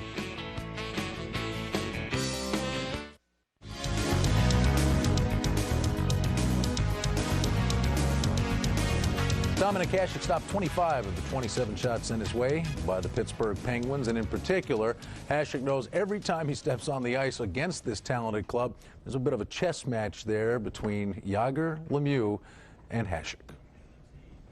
Of course, I mean, anytime Jaromír is on the ice with Mario, it means some danger for me. And like I say, Jaromír, he played probably his best game of the series. He made a couple of great passes, and he scored the goals, and he was pretty dangerous. You guys have to feel, Dom, that you're winning the battle with them. I mean, the two of them have just the 2 goals in the series, and Curtis equaled Jaromír today. So, do you guys feel good about that? I mean, or do you agree with that assessment? No, we do a very good job on them. I mean, you have to be smart against these 2 big guys. You cannot hammer them all the time. Sometimes you have to be physical, but sometimes you have to play smart. Don't open the space for them, and that's what we are doing. We have a really good chance. We hit them, but usually we try to be in the right position on them. Because it's very important, because they can. Like I say, today it was completely different. Today it was Lemieux to Jágr. Last time it was, I think, Jágr to Lemieux. They can pass the puck. They can score. They know how to do it. But especially, I mean, Curtis Brown line. They do a great job against them, and that's why we are, at least at this point, successful. Yeah, I know that that with those guys out there, it's certainly not over yet, but you have to feel much better about going to Pittsburgh up 3-2 than down 3-2. Yeah, of course, it was our goal to win. I mean, of course it was our goal, but like I say, you don't want to go to that building and be down 3-2. All of a sudden you come there and No, we want to be up, and we accomplish it, and but it's still far from to be over. You know, you go to their building, and I'm sure they're gonna be more aggressive. You know, they know they didn't play well last 2 games in their building, and they came today with different system. You know, they were much more aggressive. Even their defense, you know, they were pitching. They were all 5 guys were forechecking, and they sort of surprised us in the first period. Even not surprised, we knew about it, but you know, it was different style, and that's why we lost in the first period, and we sort of were flat. But after that, I think we battled very hard, and we deserve to come back. You guys are 3-0 now in overtime in the playoffs. I think that reflects upon 2 things. It reflects upon the depth of this team, and it reflects upon the goaltender of this team. No, I have to talk about I don't want to talk about myself, but I mean my teammates. What is good, what I like about our team, you know, we play all 4 lines, you know, and almost every game somebody steps up, and that's why, you know, we play 4 lines, and on the end of the game in the first period and in the overtime, you know, we had more strength, and we are probably fresher team. That's why we are winning in the third period and in the overtime. That's because we play 4 lines, and everybody contributes a little bit.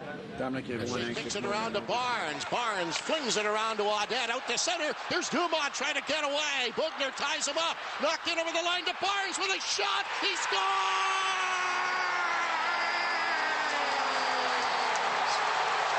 Absolute bullet from Stu Barnes.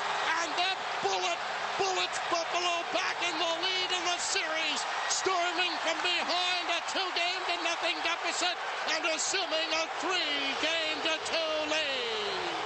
The Sabres with an overtime victory over the Penguins. They're up 3-2 in the series. We're back here on the Empire Studios. Brian Blessing, Mike Robitaille, and AJ in Providence. Hi, AJ.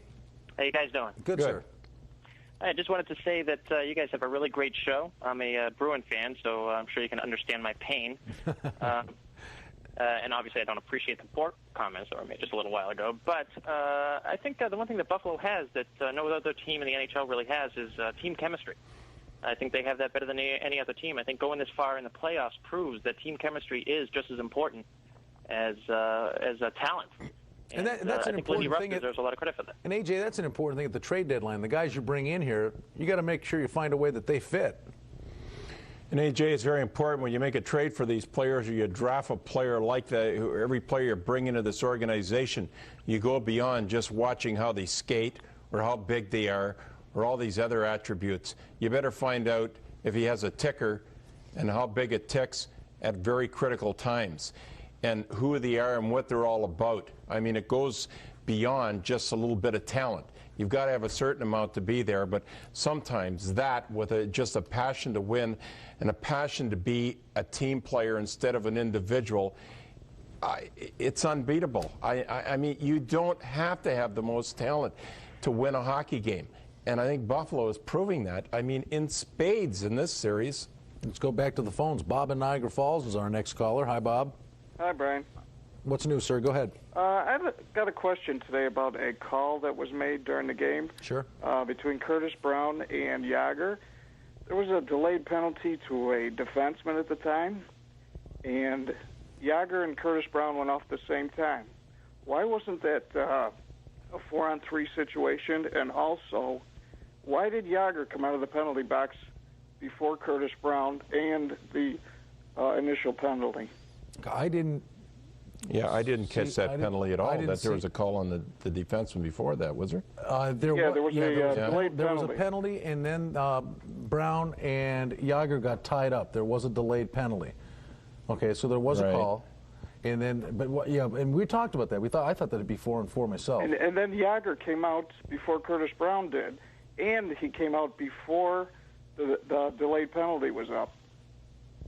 Oh, I don't know about that. Well, we'll look into it, Bob. We'll certainly look into that.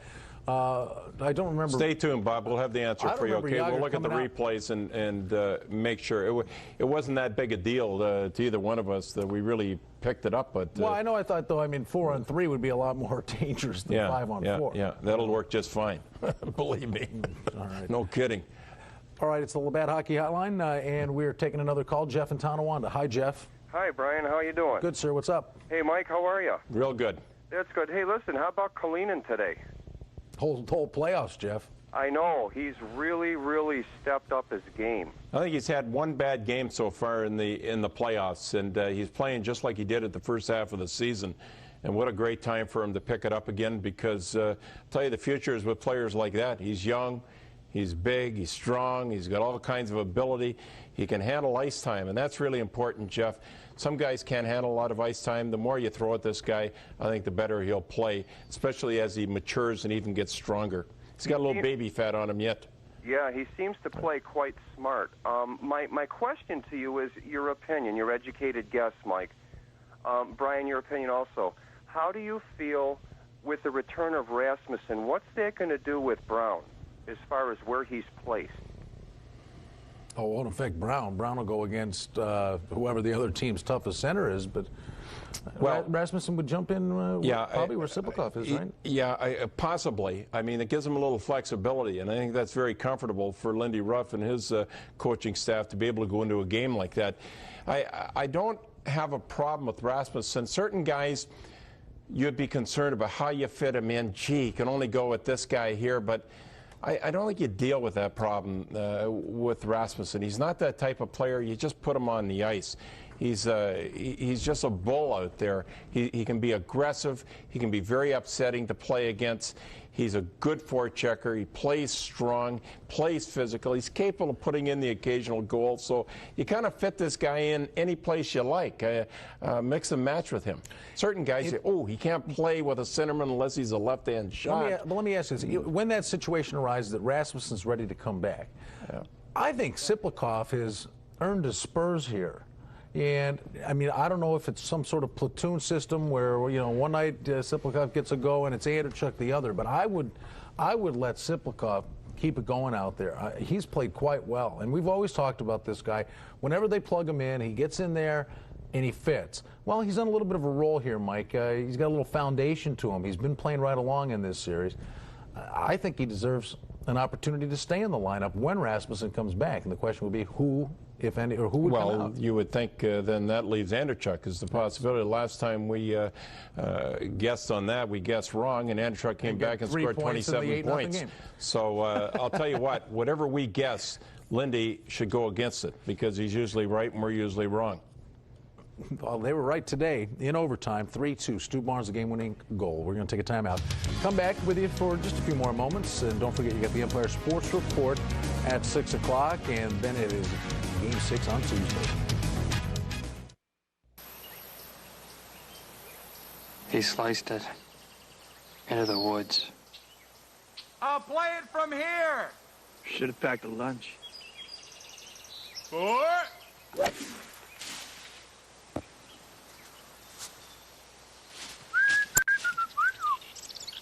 What?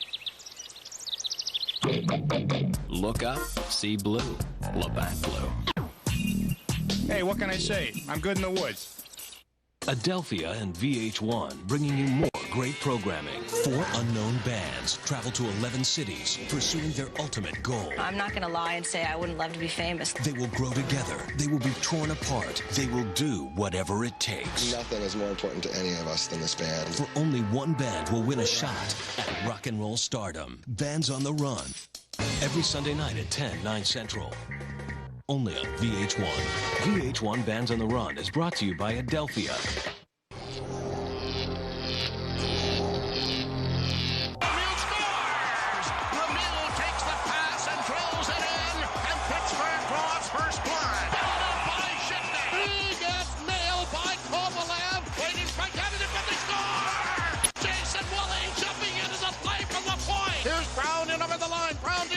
Walking into Brown, he scores!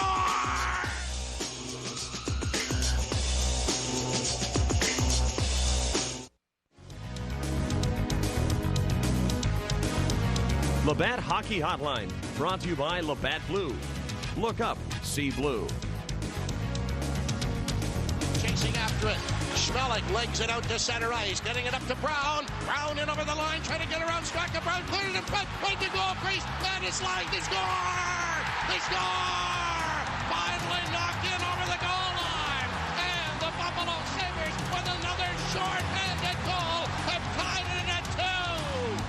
A huge goal by Curtis Brown tied things up, set up overtime. Stu Barnes won it, and that sets up game number 6 Tuesday night.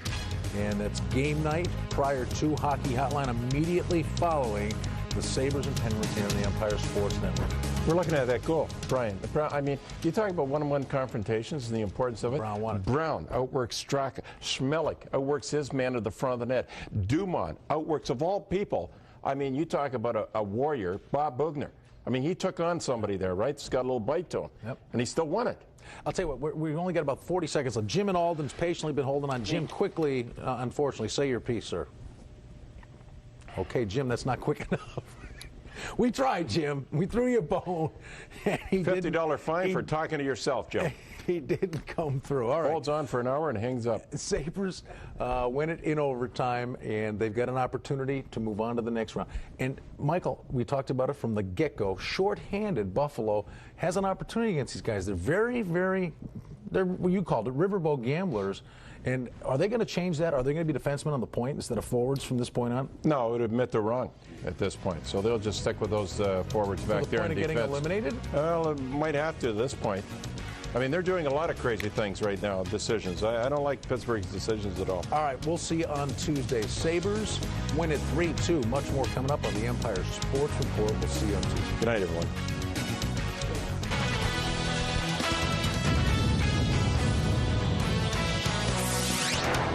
Ahead in the show, does home ice finally pay off in Game 5? Domi speaks on the shot that didn't involve a puck. The Bisons hope this time Charles is in charge. And we take you down the stretch with this year's Run for the Roses. We hope to smell like a rose on this edition of the Phillips Empire Sports Report. Hello and welcome to the show. Jim Baskell taking you through the latest Phillips Empire Sports Report. Up next, we head to the diamond from the majors and minors, with the Herd getting another start from a former Indian. Toronto's Mark Mann speaks out, and it's down the stretch drive for this year's Kentucky Derby. But our big story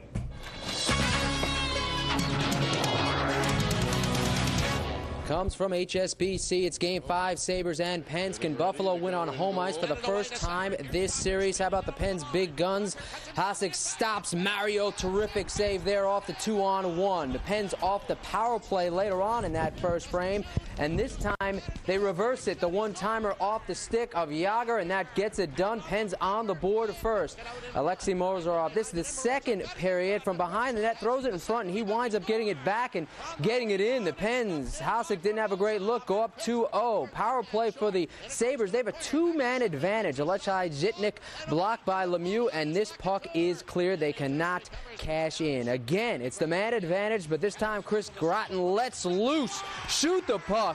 Yes, when you shoot, you can do good things, and they get on the board. You can see it goes off a skate on in past Johan Edberg. Pens get a chance to extend the lead. Robert Lang, Johansson, Hasek up to the test. He had 25 saves in all. Let's pick things up in the third. Donald Audette sets up Stu Barnes, and Yo-Yo Edberg will stuff him right there. Terrific glove work on that one. Power play for the Pens, but Curtis Brown throws it towards the net, and this puck never stops rolling. Brown short-handed, and it's a tie game. We'll give you a better look at that one. Edberg really never had a chance to see where this was before it crossed the goal line. That a tie game. Another from behind the Sabres rally. Another chance for the Pens to retake the lead. That's late third. Then we take you to overtime. Tied at 2 and let Rick Jenneret take it from here. Ties him up. Knocked it over the line to Barnes with a shot. He scores!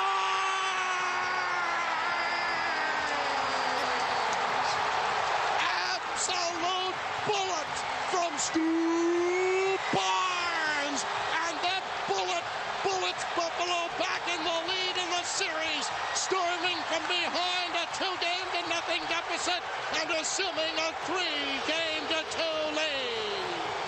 Stu Barnes, he gets help from Audette and Dumont with the pair of screens, and that the game winner. That a 3-2 game in OT. And it's 3-2, Sabres up top in the series. So the Sabres stand a win from the conference finals, looking to do something no Sabre team has done before. Buffalo's never won a series after dropping the first 2 games. That covers 15 series. Well, they're now a game from doing just that. Josh Moore joins us live from HSBC with more. Josh? Well, Jim, down 2-0 in the series and 2-0 in this game, but it's 3 wins in a row now, and in all 3, the pattern in each game has been the same. This time it just took a little longer. The Sabres have come back in the third period and really taken control over the second half of the games in all of their 3 wins. Stu Barnes was the one with the flair for the dramatic, but he refused to take sole credit, calling this a team victory and saying that the winning goal was set up by his teammates. It was a great play, actually, by JP and by Donald back in our own end. Donald made a good play along the wall and chipped it out, and JP worked real hard to go get that puck and bat it back. And like I said, it was just shot it on net and it went in, luckily.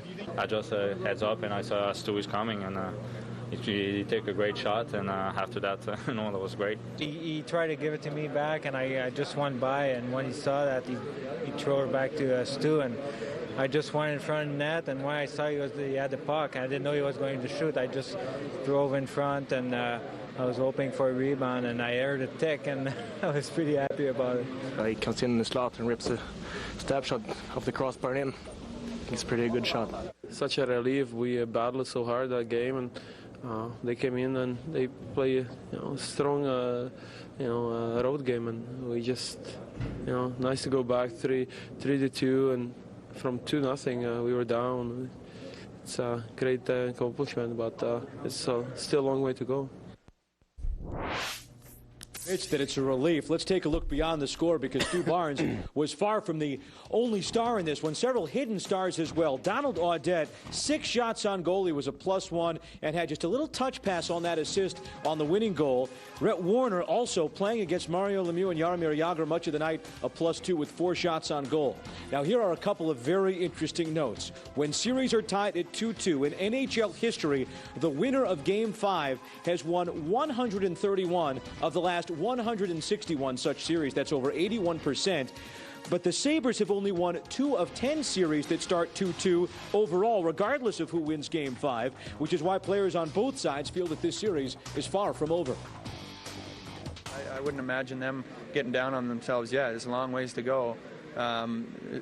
Very similarly compared to when we were down 2 games, we weren't going to let our confidence slip away. You just want to keep battling and do whatever you can to get the job done. So I think both teams know what time of the year it is. Well, if I was a player sitting in the room, you would believe that last year wouldn't even factor into what's going to happen this year. But I mean, obviously we got a break. I think we got a break on the second goal where it found a way to go in, and they may be thinking, how's this happening to us again? It's not over, Anything's possible. We know we can play those guys. Even when we're down 3-2, I still got a lot of confidence in our team. Well, somebody told me history never repeats. I believe that. I've been in a lot worse situations, and take one game at a time and see what happens. We give it our best on Tuesday, and if we come out on top, then all the pressure comes back on these guys again. So, this is what makes it fun. It's been a good series, and they're playing well, and we're just trying to fight off elimination, and it should be fun. The Sabres fell behind in this one. They were their own worst enemies. The Sabres passed up many great chances, including Stu Barnes on a play that looked pretty similar to his winning goal.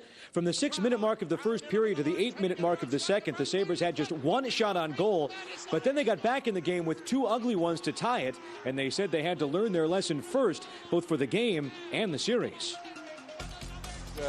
You're right. I did have a great opportunity there, and I don't even know what period it was, second period maybe, and really should have let it go. I saw Amir out of the side of the net and tried to pass it. We had a couple plays like that where we should have just shot the puck and didn't. So, that one was going on net one way or the other, and just got lucky and went in. Early on, I think we were maybe a little too fancy. We tried to maybe skate it through them, and, obviously the success has always been coming when we get it in deep. So I think that's what helped out maybe in the second part of that game.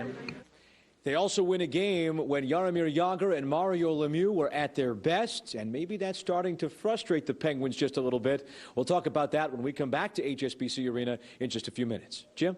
Thank you, Josh. The other East Semi skates Game 5 tonight, tied at 2 games apiece as well. It's the Leafs and Devils. Jersey going without defenseman Scott Niedermayer. His mates have Scott on the mind, but Niedermayer's well-being is also on the thoughts of the man who knocked him out.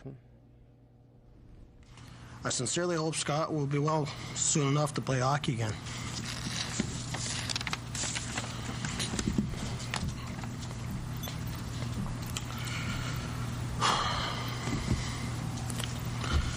I want to thank all my teammates, coaches, trainers, management for all their support and understanding.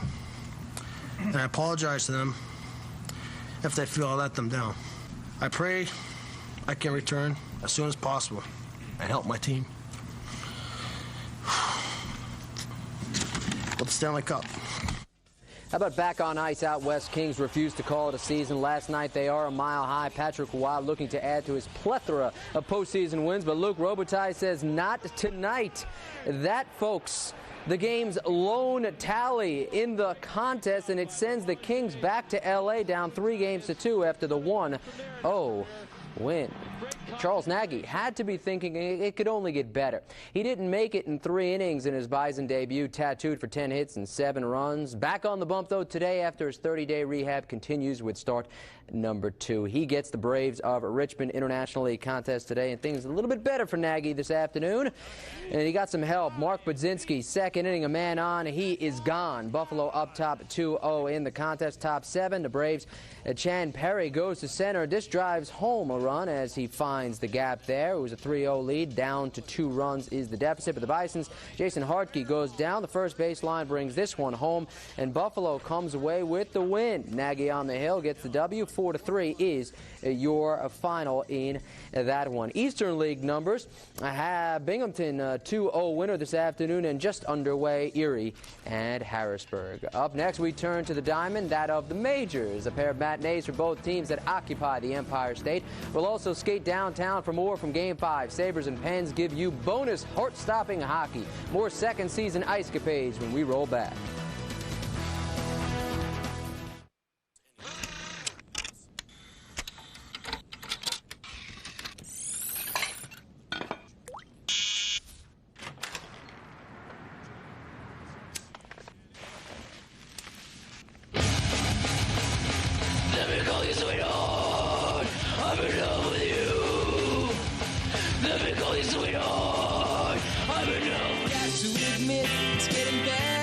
CD recorder system. Burn it, play it. Tickets.com puts you in the action for all Buffalo Sabres home games. Individual game tickets on sale now. You can order online at www.tickets.com. Charge by phone at 1-888-223-6000 or in person at all Tops Friendly Markets and select Sam the Record Man and Sports Obsession locations in Southern Ontario. Tickets purchased online or by phone can be picked up at any area Tops location. Tickets.com puts you in the action. EmpireSports.com is your home on the web for sports news and information. Sabres fans, check in with the Daily Sabres Report. Is football your game? The Buffalo Bills Report gives you all the news on your favorite team. Looking for opinions? Our columnists bring you their views every day. EmpireSports.com, where sports fans come to serve.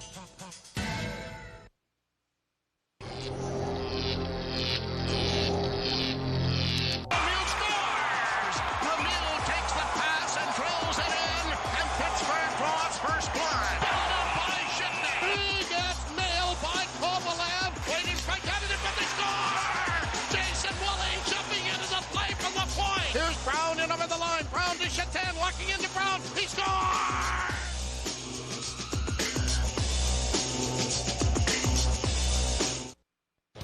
Communications provided by Saya Communications. For all your communication needs, it's Saya. Call 716-892-2900. NBA continues to pass the torch. The Raptors among the Elite 8. Lenny Wilkins tells his star to get things going. Fourth quarter, Raptors up 3. And Kurt Thomas, though, of the Knicks goes off glass. It's a 1-point game. Antonio Davis, this Game 5, do or die. Winner goes on, loser goes home. Davis puts the Raptors up 5. But Latrell Sprewell was the only Knick that came to play. He to the cup. Who +1? He had a game high 29. It's just a 2-point game. But Vince Carter played his A game here off the miss. Follows suit. He had 27 in all, and the Raptors take it by 4. They are on to the next round of play, and they get the Philadelphia 76ers. And speaking of those upstart Dallas Mavericks, they begin the battle of the Lone Star State tonight in San Antonio. Dallas fresh off becoming the league's 6th team all-time to rally from down 0-2 to win a best-of-5 series, taking Utah in that 5th game. Tip-off is moments away. Points plentiful in Carolina last night. Destroyers lighting up the scoreboard early and often. Ray Bentley would watch on and see this. First play from scrimmage, Jim Kubiak, Kevin Mason, 46 yards. Extra point, no go, but Buffalo up 6-0. Destroyers back to work, and those two back to work again. This, Kubiak, that, Mason, that 18-0. The visitors lead, but Buffalo up only 7 by the third. Fred McNair, brother of Steve, hooks up with Cornelius White, 21 yards, and the game's tied at 21. Destroyers down 8 by the fourth. That's Willie Lotta off the kick return, and this one for pay dirt. It takes the distance, and it's only a 2-point game, but Buffalo has to go for 2 because they missed 6 extra points. That's tipped, and that's the game. Buffalo falls by a deuce. Here's a look at the updated standings. You can see that tough setback has the Destroyers a game back of Carolina after 4 kickoffs. Toronto a half game up of Buffalo at 2-1. How about another arena matchup featuring Western New York and Carolina? It's Rochester, Carolina, Arena 2 style. First quarter, Carolina leading 6-0. Quarterback Mike Karuba goes long. Courtane Green on the other end. It covers 28 yards. The game's tied at 6. The Rhinos show off their offense as Randy Sullivan reverses to Mike Holloran, and he goes 20 yards here.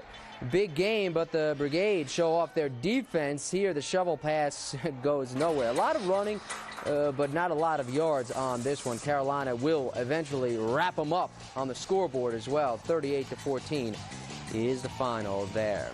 Rhinos of another sort. The defending A-League soccer champs kick off their season tonight with Rochester hosting Connecticut at Frontier Field. The Rhinos have won 9 of 10 all-time in this series, but have dropped 3 of 5 in season openers in their 5 short years. But it's a new year, and their head coach is pleased with the early chemistry of his club. Everybody gets along well. Everybody's ready to play and understands what their role is on the team. So we've had the opportunity because of some of the indoor talent that usually plays on our team is actually playing at this time, and they're not with our team yet. So to bring the people in early and have them here early and kind of gel together, it's been an advantage. In the news, World Championships has the USA netting 3 first-period goals en route to a 4-1 win over Finland, and it's on to the quarterfinals now for the Americans.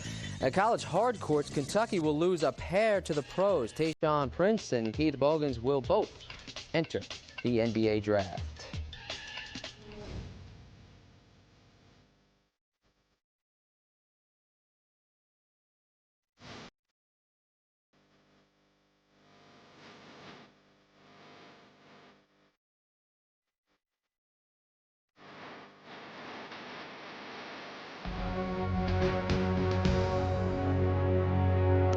So the Sabres head to Steel City looking to wrap up a series that seemed bleak at best after the first 2 games.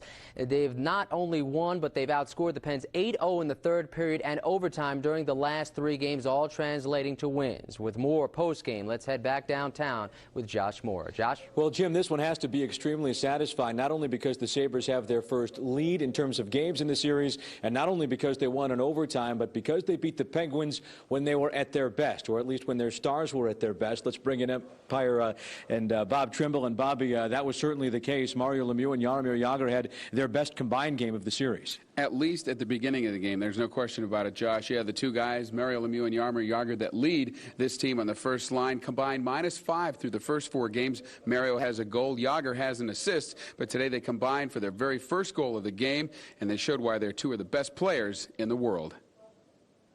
I could see how focused Mario was right off the bat. I mean, the first 2 shifts of the game, I mean, he was focused, determined, he was hitting guys. I mean, Mario Lemieux was blocking shots on the 5-on-3. He was, I mean, first period, he was the best player on the ice. Today it was completely different. Today it was Lemieux to Jagr.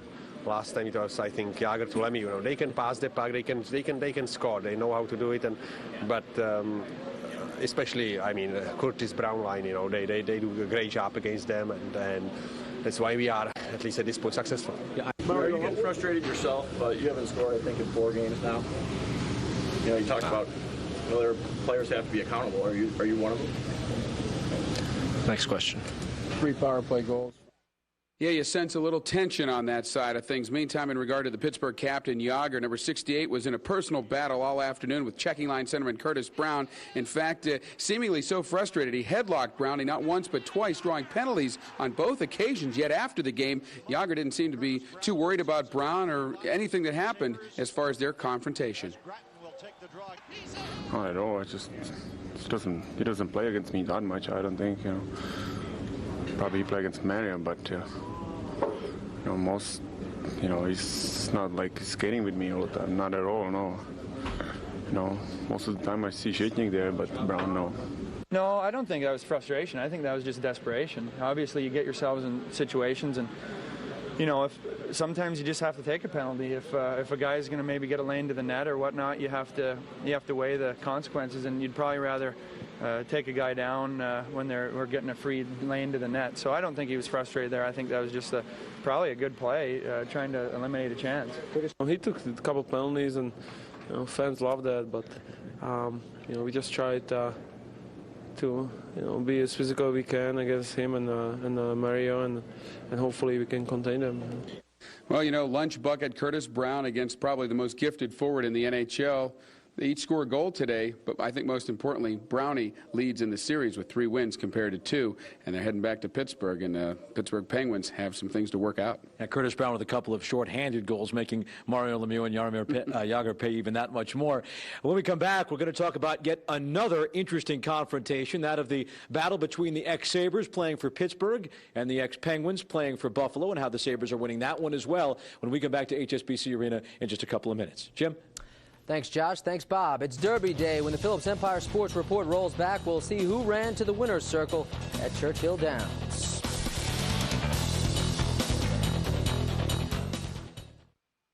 Salvatore's Italian Gardens, you'll like our style. Hello, I'm Russ Salvatore. You're not only going to like our style, you're going to love our food.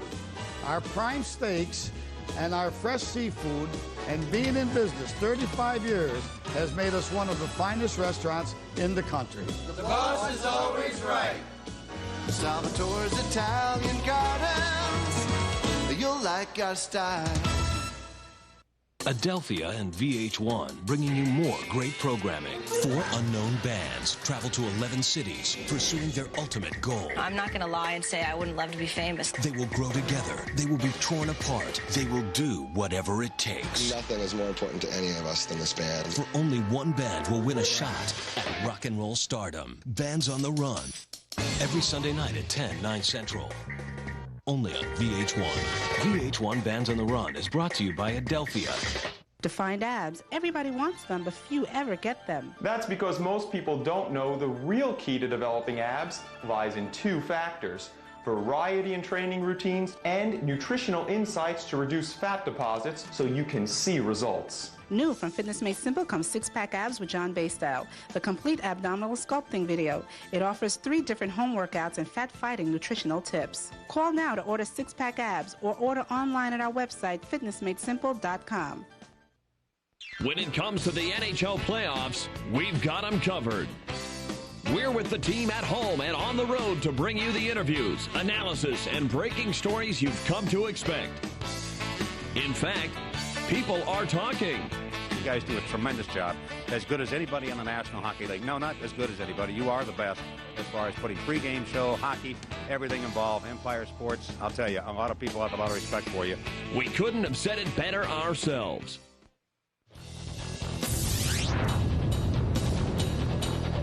Baseball, it's a matinee from Shea. The Mets without Mike Piazza for the 2nd straight day. Top 3 scoreless game. D-backs looking to get on the board with a safety squeeze. Edgardo Alfonso bare hand to Todd Bratt. Terrific play right there. No score still. Bottom 3, Mets down a run. Todd Zeile at the dish, and this hanging curve is deposited down the line. Jay Payton homeward bound. We have a tie game. Stay in that same frame. 3rd inning, the Mets had played at 3. Ray Ordonez goes up the gut with this one. That's their 3rd run. They have a 3-run 1 advantage. And then Glendon Rush, Matt Williams here.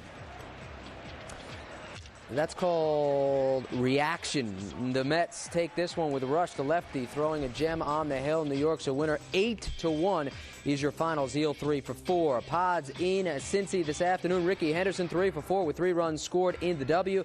And the Cubs just hand it to the Dodgers. That's not a typo, folks. 20-1 is your final. First, they meet the president, then they beat up on the team that resides in George W.'s own backyard. Yanks and Orioles again from Camden Yards. O's rookie Willis Roberts after his 5th win without a loss. New York, though, different ideas, and this comes early. 3rd inning, scoreless game, no more. Chuck Knobloch finds an opening in the D. Alfonso Soriano is around for the Yanks, and the 1-0 advantage. Same frame, Derek Jeter rips shot past Cal Ripken. That played Scott Brocious. New York up 2-0. Let's go with them all. That's Paul O'Neill. That's Chuck Knobloch, and that's a 3-0 lead. That 3rd inning continues. The double steal attempt here, but it's a walk to Bernie Williams. Derek Jeter is in for the run. The Yanks have the 4-0 advantage, and they hold them off with that big inning. 5-2 is your final. Jeter has 2 hits in the W. Boston and Oakland this afternoon has the Beantowners up top in the bottom half of the 7th. Toronto, Seattle, and that all knotted up top half of that 7th frame. Cleveland is at Tampa, and the Indians have a 3-run advantage. Bottom 6, Ellis Burks continues to swing a hot stick. 127th running of this year's Kentucky Derby has a familiar trainer and looking good going in. Bob Baffert knows what it's like to stand in the winner's circle at Churchill Downs. He's done it twice before and had a pair of good reasons why today could have been his hat trick. Let's see how they fared with the stretch call. This is your final call, and Congaree was his only shot, but he finished with the show. Monarcos got the win, but this is now official. Invisible Ink had protested with a bump by the winner, but Monarcos gets it going for the W. Your win, place, and show right there. That's the 2nd fastest time, by the way, ever at the Derby. Stu Bourne sends the Sabres back to Pittsburgh, a win from the conference finals. We look back at Game 5 thriller when we come back. It's getting better. Philips Samba, a 13-inch TV you can love. Larry Geis is a huge fan of the epic war movie The Longest Day. He discovered on American Movie Classics Backstory that Daryl Zanuck, the movie's legendary producer and a die-hard perfectionist, fought exhaustively with 3 different directors to reconstruct the Normandy invasion with painstaking precision. Larry likes to consider himself Zanuck-esque.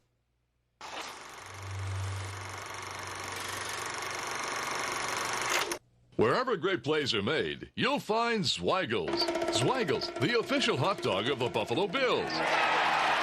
Zweigels, the hot dog of HSBC Arena.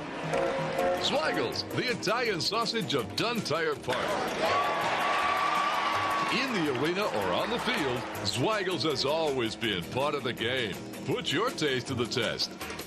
Zweigels sausage products, made in Western New York for over 100 years. The Stanley Cup playoffs. The goal is clear, and it's the hungry team that will end the season with a win. The Buffalo Sabres continue their quest for the Stanley Cup when they take on Mario Lemieux and the Pittsburgh Penguins in the Eastern Conference Semifinals. Tickets are on sale now at the HSBC Arena box office and all Tickets.com outlets at Topps friendly markets. Or call 1-888-223-6000 to charge by phone. Sabres hockey. It's more than our way of life. It's the playoffs. The Sabres Edge is brought to you by HSBC, your world of financial services.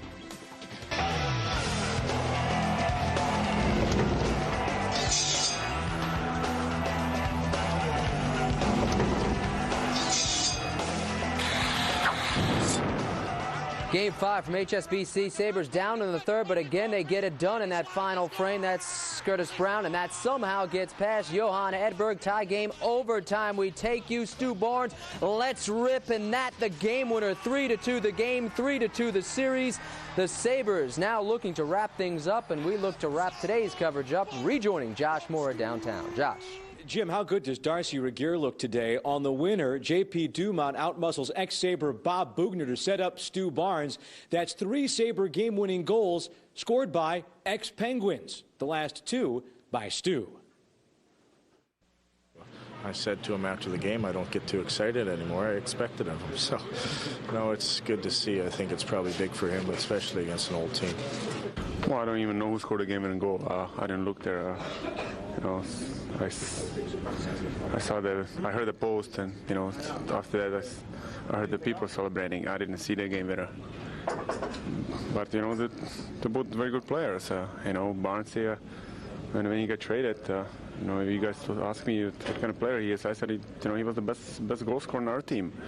When he got traded, and he's got the hands, and when you give him that much time, and when you give him a shot, he's very dangerous in front of net. How about in this series, 3-game winning goals scored by the two ex-Penguins? Have you thought about that at all? Well, yeah, I kind of thought about it a little bit the other day, but I don't know. I mean, again, we're just trying to win right now. That's all that really matters. I don't think anybody cares who scores the game winner as long as the game winner's on our side.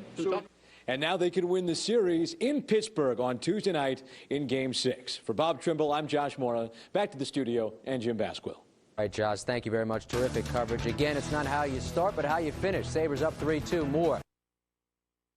Empire Sports Report. Take care, folks.